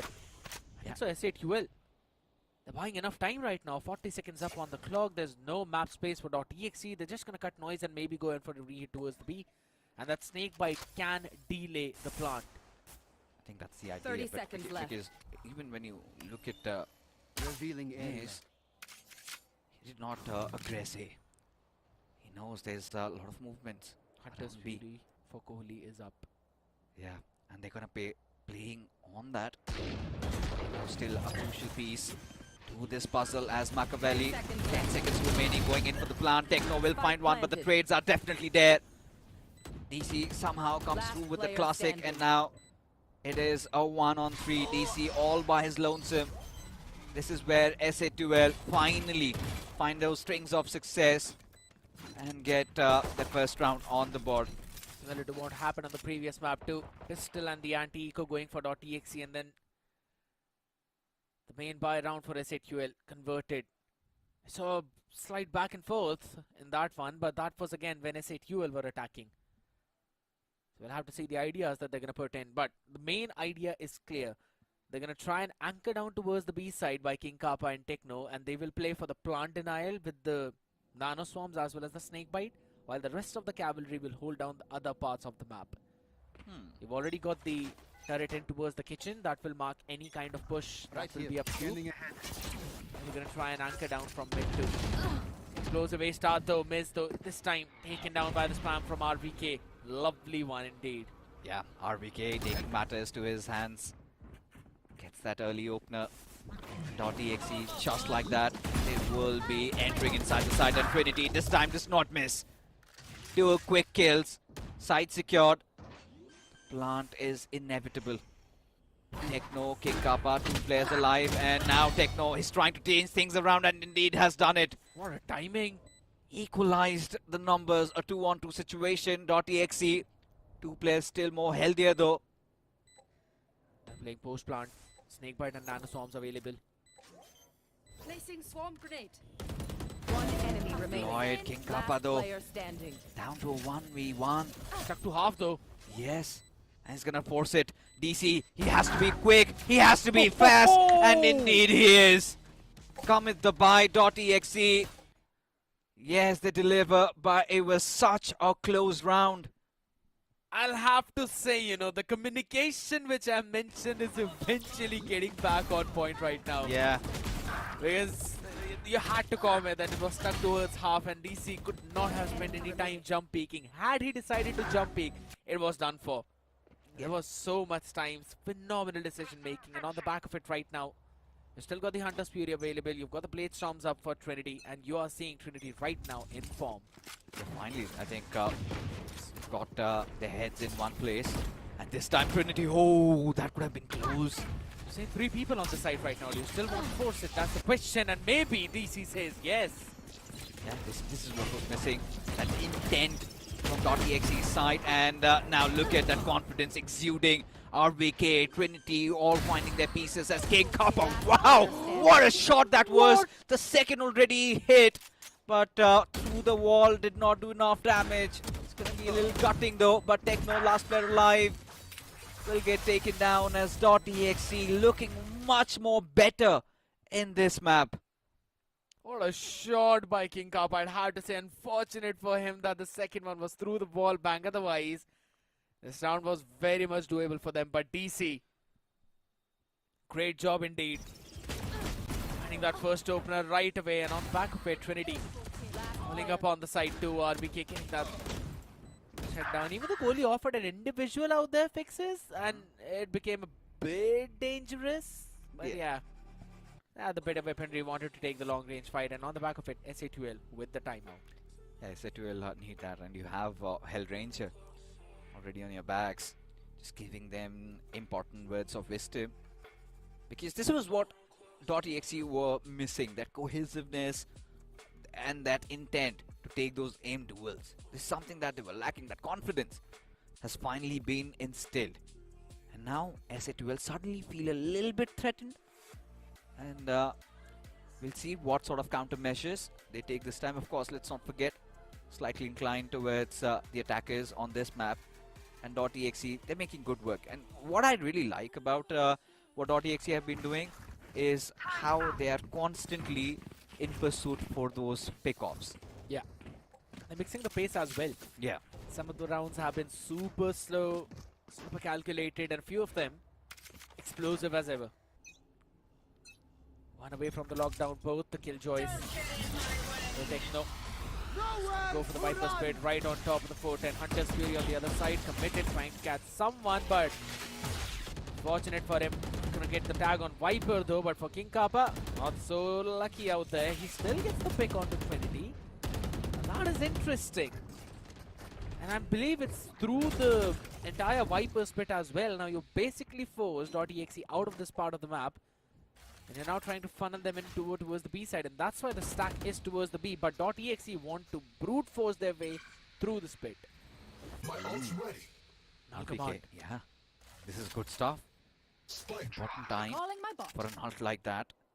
But .exe, this time they decided to back off. Yeah, he's ventured in a little deep towards the kitchen.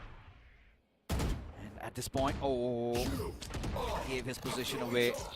And now, .exe is still wanting to enter in. And Helef, oh, this is looking bad for .exe as Miz gets another.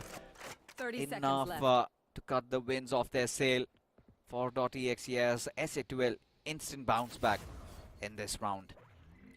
Timing by Techno as well. Just heard the footsteps of RBK running away. Quickly took the space out there. Stacked upside over towards the B. Maybe it's about time we just go in for the save. 10 seconds left. No place available to try and peek in. Nothing being offered by SA2L. A phenomenal round indeed, yet again. Miz constantly holding the B-long angle with the operator. Now the back of it, Helef filling up the space all the way in mid, making sure that there's no nasty lurk plays by DC through that kitchen after the information was provided to him by Hoax. I like the idea of what they're trying to do. You've got the lockdown available too, but DC on the other side can't really say the same thing for him. One away from his own lockdown yet. And RBK, by the way, used the null command in the previous one fixes, so that is a pretty big utility now, not in your hands, but another big utility right now in the hands of DC. Here. Yeah. At this point, you know, for .exe, it's going to be interesting to see how he can make work with that operator. Is he anticipating somebody to be pushing through mid and cuts off their lurk? Whatever the idea is, Kohli, he's got some information to play around, and at this point, two players still at A. From SA12 side, you've got Miz this time. He's got an op. And misses a shot. Some damage, but not enough. And there you go. Instantly, the defensive lockdown being deployed. Suppression there as .exe, they decide to back off. On the other side, there's still Machiavelli standing, or rather, Techno holding his ground over towards the B. He's probably gonna try and play for the plant denial as well. Rotations out there though, it's still a bit of a thin defense, and I've seen someone from cross mid. Yeah, Techno now is gonna go back all the way. He's got the snake bite available. 30 seconds left. What a shot! That's disgusting. And so is this. And oh my god, is it going to connect? No. Thrash missed. It's gonna hurt them. SA12. Collectible. Yeah, I think. You know, still a 4-on-4 situation. It's going to be interesting. SA12 this time deciding to press matters. DC is taking quite a hefty chunk of damage. Hoax walks away with that kill. And now a 3-on-4. .exe. Let's see. It's going to be an important one as Hoax going in with a confuse as Elephant. His teammate up with the cleanup as SA12 get a nice defuse and back into this. Absolutely. Great fun indeed. SA12 just holding it all the way down towards the end. The trust in the teammates is there. .exe yet again forced outside of the A on the back of that lockdown. And Helef this time around is having the Hunter's Fury. I still remember all the way back when he used to play with the lineup of True Rippers all the way in the first half of 2024. That was the time when he would always connect at least one or two with his own Hunter's Fury. Right now, Hoax. Now the Dizzy out in the open though, and Trinity is going to be brought down onto his knees by Helef. Lovely 1-2 play out there in the wide Miz. Not really landing in the shots again. Still posted on another angle with that operator. The flash dodged perfectly because of that poison cloud. Just going to try and position on the back of it. Yeah, look at this. Here. One player revealed. Miz, he's starting to get eager. And so are the players of .exe. Do not have the best of weaponries. But at this point, somebody needs to find that opener. Somebody has to take that gamble. And Kohli, he's got that recon. The suppression does come through. Hold it all down. DC's got his own lockdown available. I'm pretty sure they're not invested in this one. There's another shot miss. It's down Kohli out there and makes sure to follow up on the back of it with DC out there on the knees as Helef gets another. Machiavelli is only good for one. Round converted yet again by SA12. Yeah, this was much more needed. Especially for SA12. You know, this is good stuff. So prepared right now. Initially, it kind of is a little bit of a recap of the previous map, right? They took their time, and now after that timeout, it feels like they're prepared for everything. But again, that was sort of a semi-buy. This time, everything committed from .exe's side. So clearly, So much going on, and look at this. Back to their old shenanigans. 3 men pushing mid. And .exe just around the B site will now decide to go in for the paw. It's going to be interesting to see if they can find an opener. Like how Miz is just holding out the angle towards the right while Belt is being held down by King Kappa. Deploying drone. That's not where the cavalry of .exe is. Alright, Poison Cloud goes down. You see a couple of players out there with the dash 20. Gonna take the space though, but forced out into the fight. Techno with the snake bite. Lovely opener indeed, and pushing back rest of the members of .exe. As they'll try and take the space towards the A. 3 people towards B though. Yeah, and at this point, .exe, they need to understand that Mace is ever so ready with that op. And Helef does have that Hunter's Fury though. And .exe not really have their numbers. Killjoy suppressed 30 though. seconds So left. no more nano swarms out there. Shot not yet landed You should again. run. Plant being included along with the Spike planted. Hunter's Fury right now. Invested on the other side too. Is it going to be for breaking the lockdown? But Miz breaks the skull of Machiavelli. Takes the lockdown down to Kohli. Answers back quickly by King Kappa's head demolished. He's got his own Hunter's Fury for the post plant. Yet again, Miz missing out on a few of those crucial shots. Lizzie going out for the defuse as well. Hunter's Fury on the other side. Decent position. Impeccable. But Hawks answers him back. RBK, he's still got the fragment in his hand. When is he going to throw it is the big question. Right now, the bullets are enough. But is it going to be half already stuck? Wall already up. And Kohli's eyes are far better than the wall of Techno. Oh my goodness. That was such an intense round. And at this point, .exe pulled themselves back into this game. Much needed, but look at this shot. Oh, disgusting. Shenanigans indeed. Look, it just feels right now that I'll have to say, you know, RBK does not feel comfortable on the kill. Fragments have been a bit iffy here and there, and one of the most crucial parts out there, but it's absolutely fine. As long as you get those rounds on the attack, they still need at least a couple of rounds more to make it seem like we're actually playing on Icebox, but it just feels that the rounds that they get are not really on the back of a very solid strategy, but rather more on the back of those hero plays or a few shots here and there. And you know, look at this. SA12, they find some ground, and suddenly you can see them getting back to their proactive ways. Always out venturing for information. Yep. And .exe are always in a pickle. Are they gonna see some intention from the players? Is somebody going to peek from some off angle? At this point, even the spikes drop down. They're still eyeing out for an opening. And Techno, still poised, right out of yellow.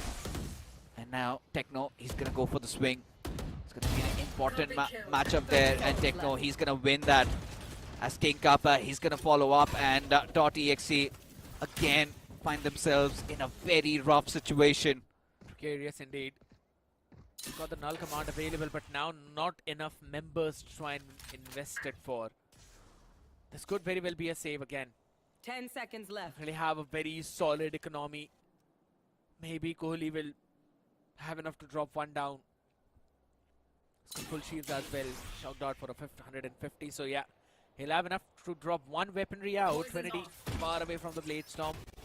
Don't really feel that there's going to be another rifle. Maybe Guardian or a Bulldog or something along the similar lines. But let's say HUL, their patience and diligence, phenomenal. Just 2 duels being offered in the previous round, and as soon as they won them, they basically closed out the round. I understand the slow pace of .exe, but it just seems that they're trying to find some overextensions for SA12, and SA12 are not offering them. At this point, you know, SA12, they're putting in the right mix. You know, they've got the perfect blend. They know when to play defensive. They know when to seek information. They have their work cut out. .exe still treading through rough waters as of now. Heavy investments being made, and RVK, they have to act on this flashpoint, and Trinity does, but Miz, beautiful trade-offs coming in from his side as Kohli and Machiavelli will open this site up. Look. Spike planted. Oh, King Kappa. Such a crucial kill. But now, he's got to dig in a little deeper. There's a wraparound. They can sandwich the players. King Kappa. Alright, he's got to make that play. He does. Unlocks with Techno. This is ludicrous as SA duel. Wow, what a round that was, folks.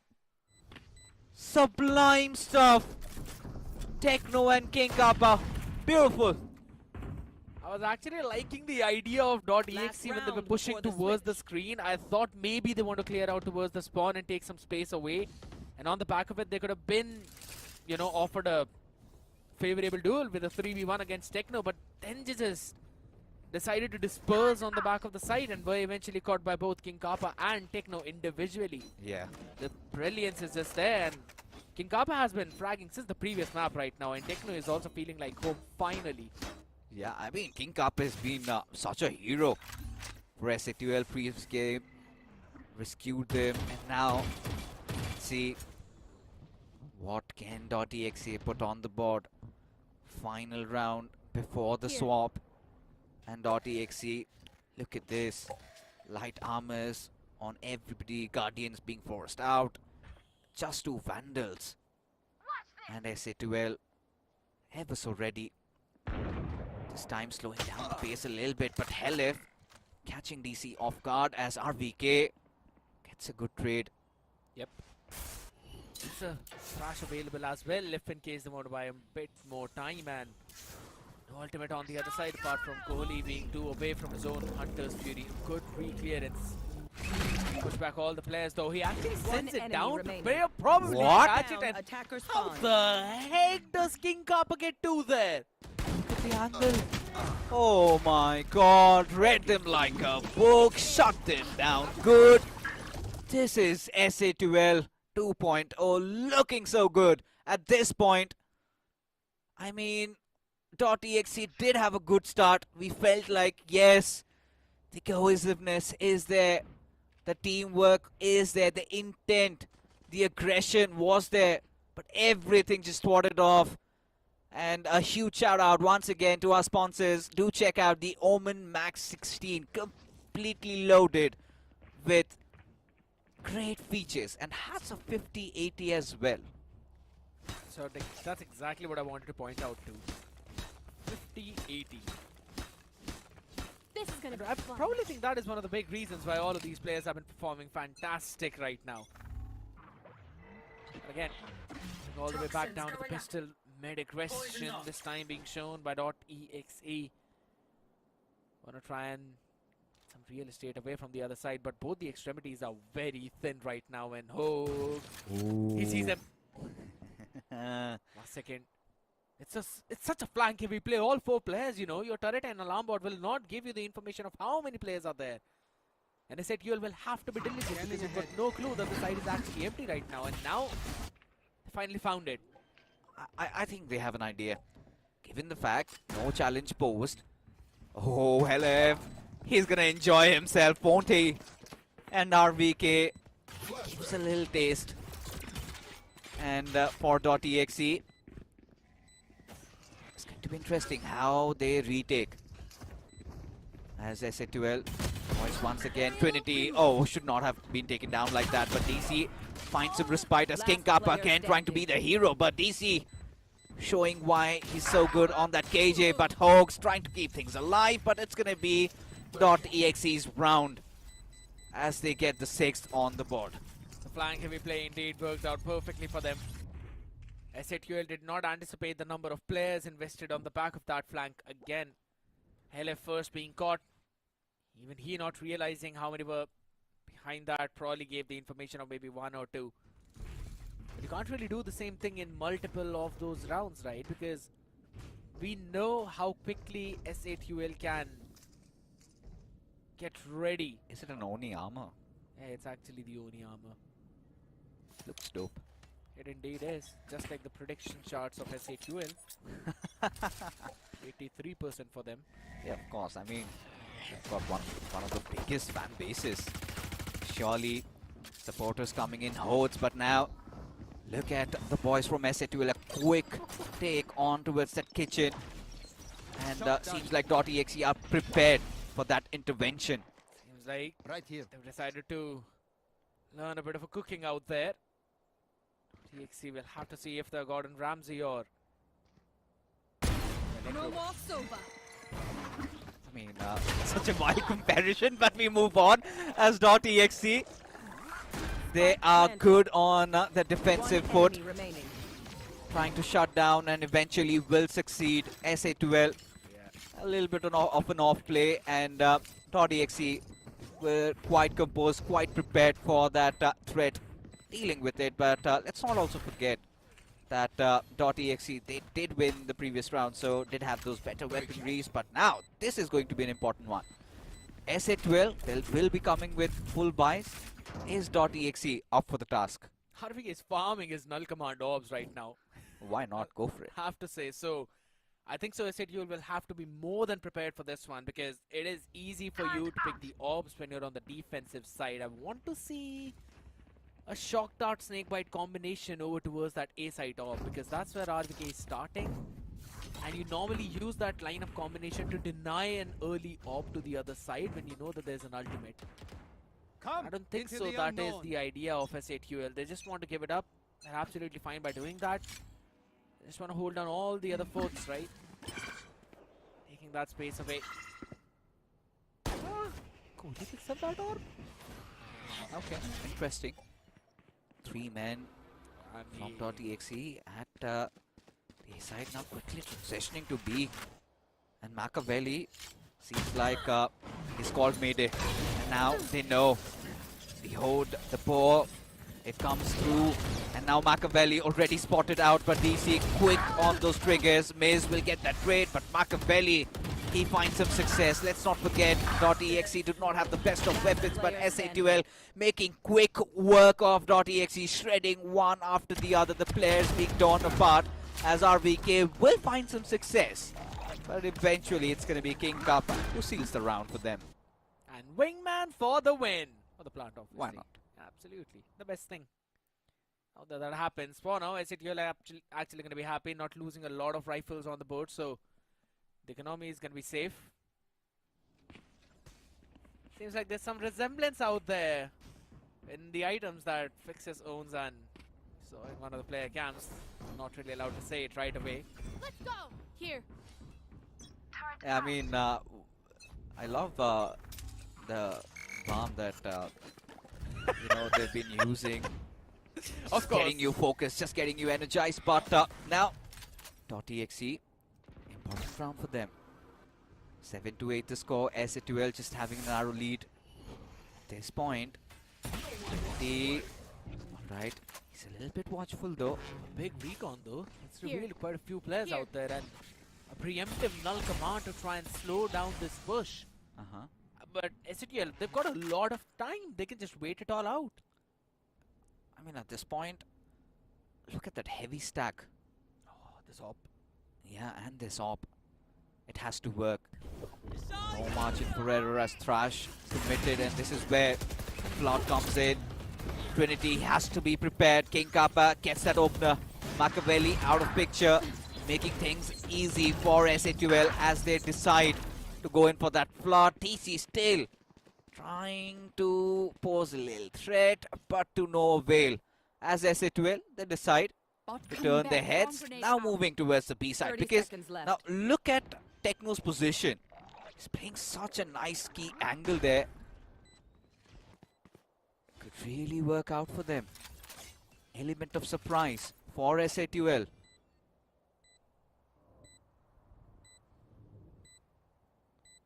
So it's actually going to turn out to be a big element of surprise. They're all 3 players. They've controlled all the part of the map, and this plant is entirely open. You can play from wherever you really want to. Toxins going up. And I swear to God, if there are some nasty lineups out there for now, DC answers back. There's still a mosh pit down on the feed. Half stuck is the question. Yes, indeed it is. Snakebite absolutely missed, but it does not matter as the shots of Helif are that much good. Yeah, I think this is where .exe decided to go all out, and they just fell apart. Those early pickings really hurting .exe, and it's the same old problem coming to haunt them back once more, and a timeout being forced.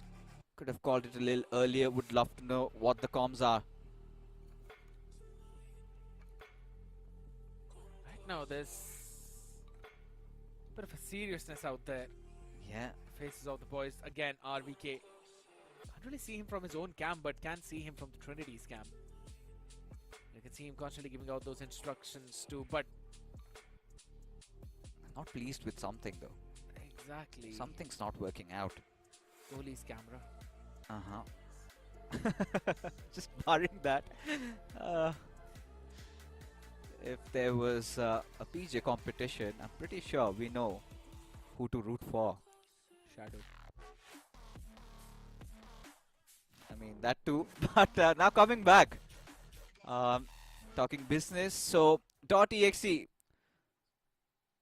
they did go with the sheriffs, some light armors. They do have that lockdown. I don't think they are gonna deploy it. But for SA2L, they have again started to take control. 1 point away, King Carver from his own lockdown too. So DC, him having his own lockdown could very well be counted out by this orb over towards the B side. Kohli now, he himself is 1 point away, and that knife did not scan anything over towards A. Yeah. So I think so the rotation can be called over B side if they want to. There we go. Explosion onto the side by SA2L. Placing swarm grenade. Kappa. Alright. Swarm already deployed. Machiavelli knows does not have the best weapons. And Initiated. deployed. Early on. So not really wanting to cut any corners. The players of SA2L as .exe have no other choice but to hold it off. Love the idea as well. King Kappa deploying the lockdown is now quickly moving towards the mid to try and find an opportunity or the timing on the back of the players. That's going to be interesting if they can find any sort of an space around that. He did. And he did.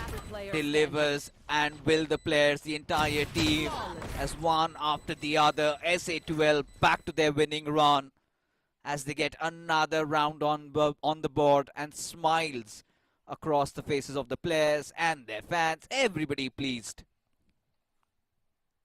SA2L is looking revamped right now. The addition of Hoax, at least in this series, is showing that it's worked out phenomenally. Glass cannon operator right now for Trinity. No shields whatsoever. Couple of big ultimates. DC with the lockdown. Kohli with the Hunter's Fury. But again, LF is one off from his own Hunter's Fury right now. And Miz again one away from his own Blade Storm. They're not going to focus on that. But Hunter's Fury, yeah, maybe. We've constantly seen the amount of value that it brings on the table. Lovely jump peek, anticipating an aggressive mid play. But how the heck do you get that shot? I have no idea. How can he succeed on that as through the boilers maze, trying to get a little eager. He is watched and still succeeds? What? This is impeccable stuff. SA2L, how are they pulling this off? And now, just like that, he is up for grabs. Till DC. He gets it done? Yeah, he does. Not enough to get a kill though. But we'll get the plant. It was Trinity. He got the tag on. Eventually just updrafted out of there. Sees a couple of players all the way towards the heaven too. This position of Techno is going to be crucial. Last player standing. And that's all she wrote. SA2L just dismantling .exe. At this point, it feels like .exe completely gassed out.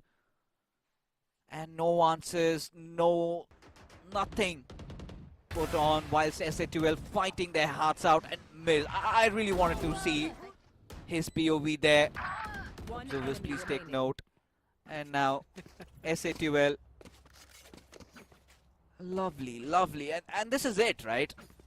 This is where, you know, ideally they would be getting their 12th round, and the next would be all out for .exe. But back to this.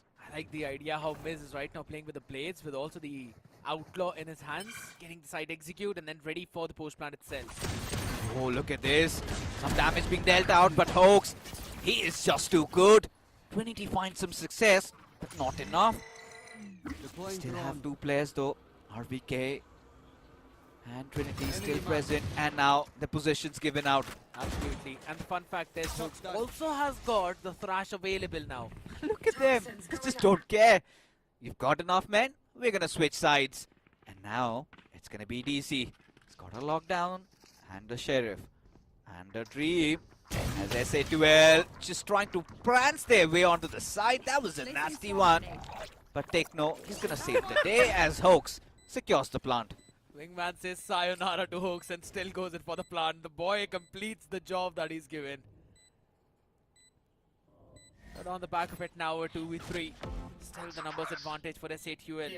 They've got a ton of utility. Helef with the shock dart. Recon just used up. Techno with the snake bite. This should be done, but what a flash from RVK. Sets things up for Trinity, who only gets one. Seems an unfortunate fall of events for them.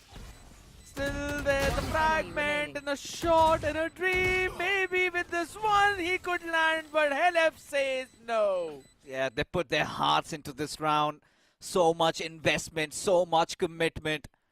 But SA2L always one step ahead, and it's not even going to deter their cred economy, is it?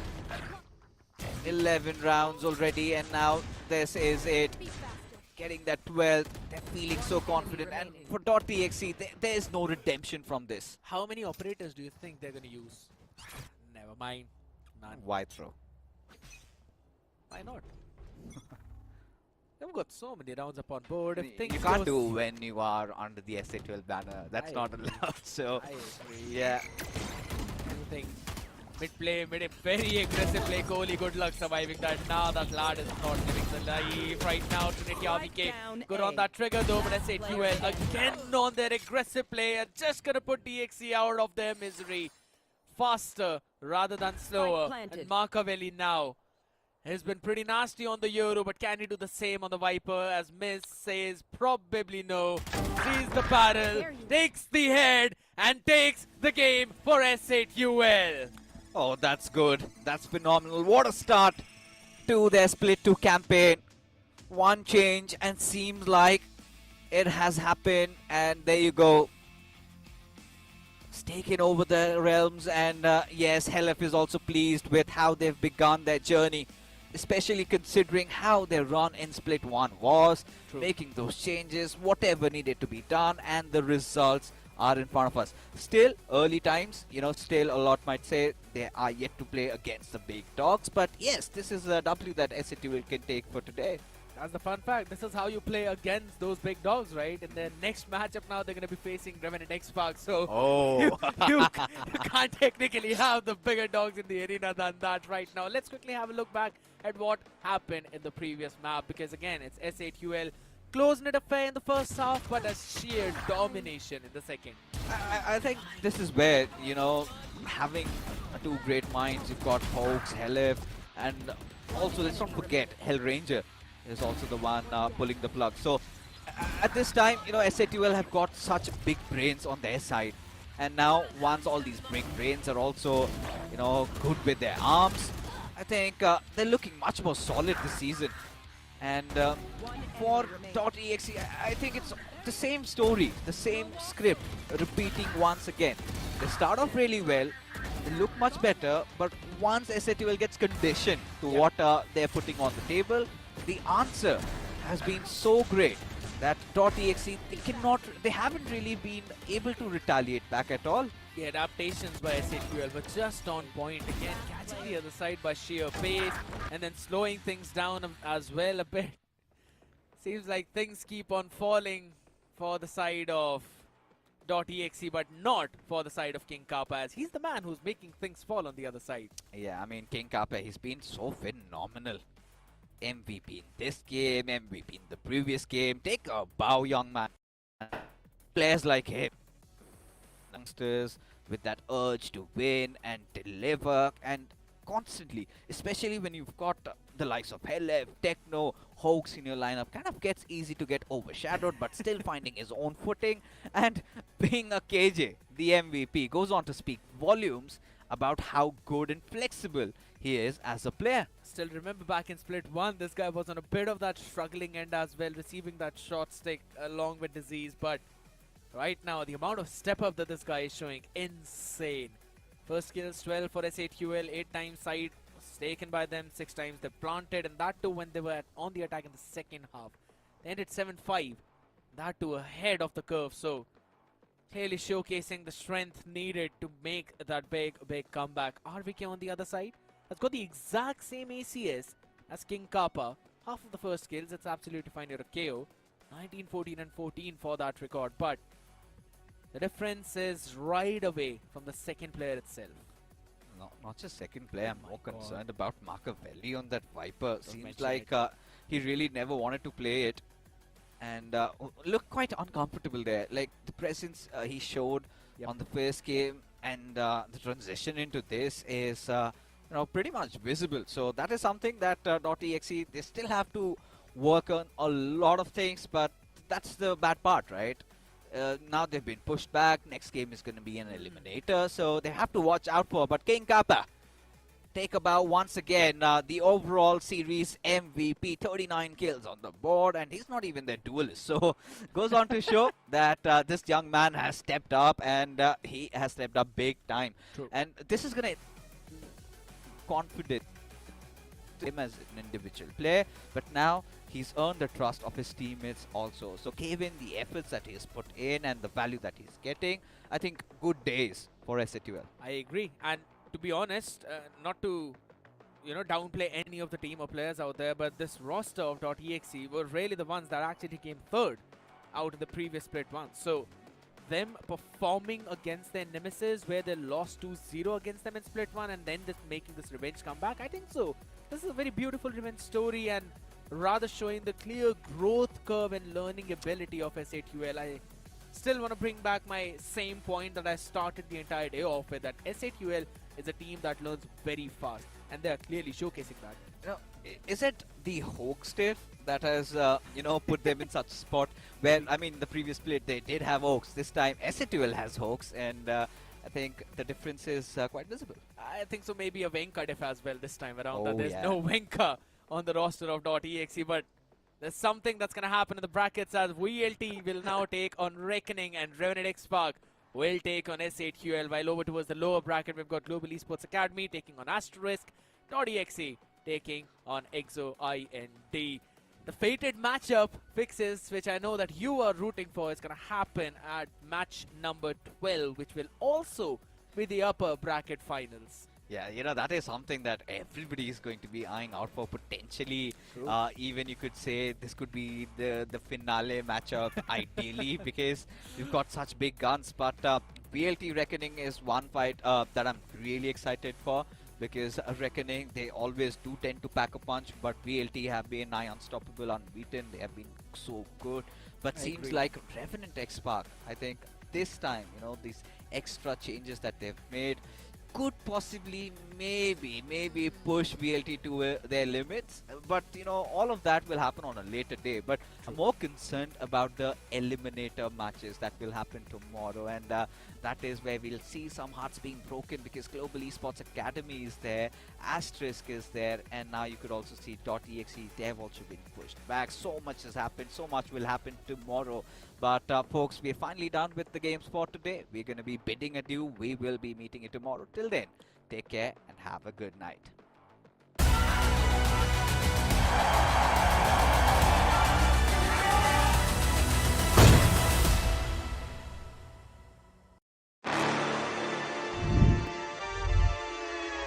Hold up. Why do they doubt the kid? I'm about to prove them all wrong again. I got a low tolerance, cause they don't even know what the problem is. It's me. Why do they doubt the kid? I'm about to prove them all wrong again. I got a low tolerance, cause they don't even know what the problem is. It's me. I ain't taking no loss. Look, I'ma always win. And I'ma do it again. Watch me win. Then watch me do it again. I'ma always win.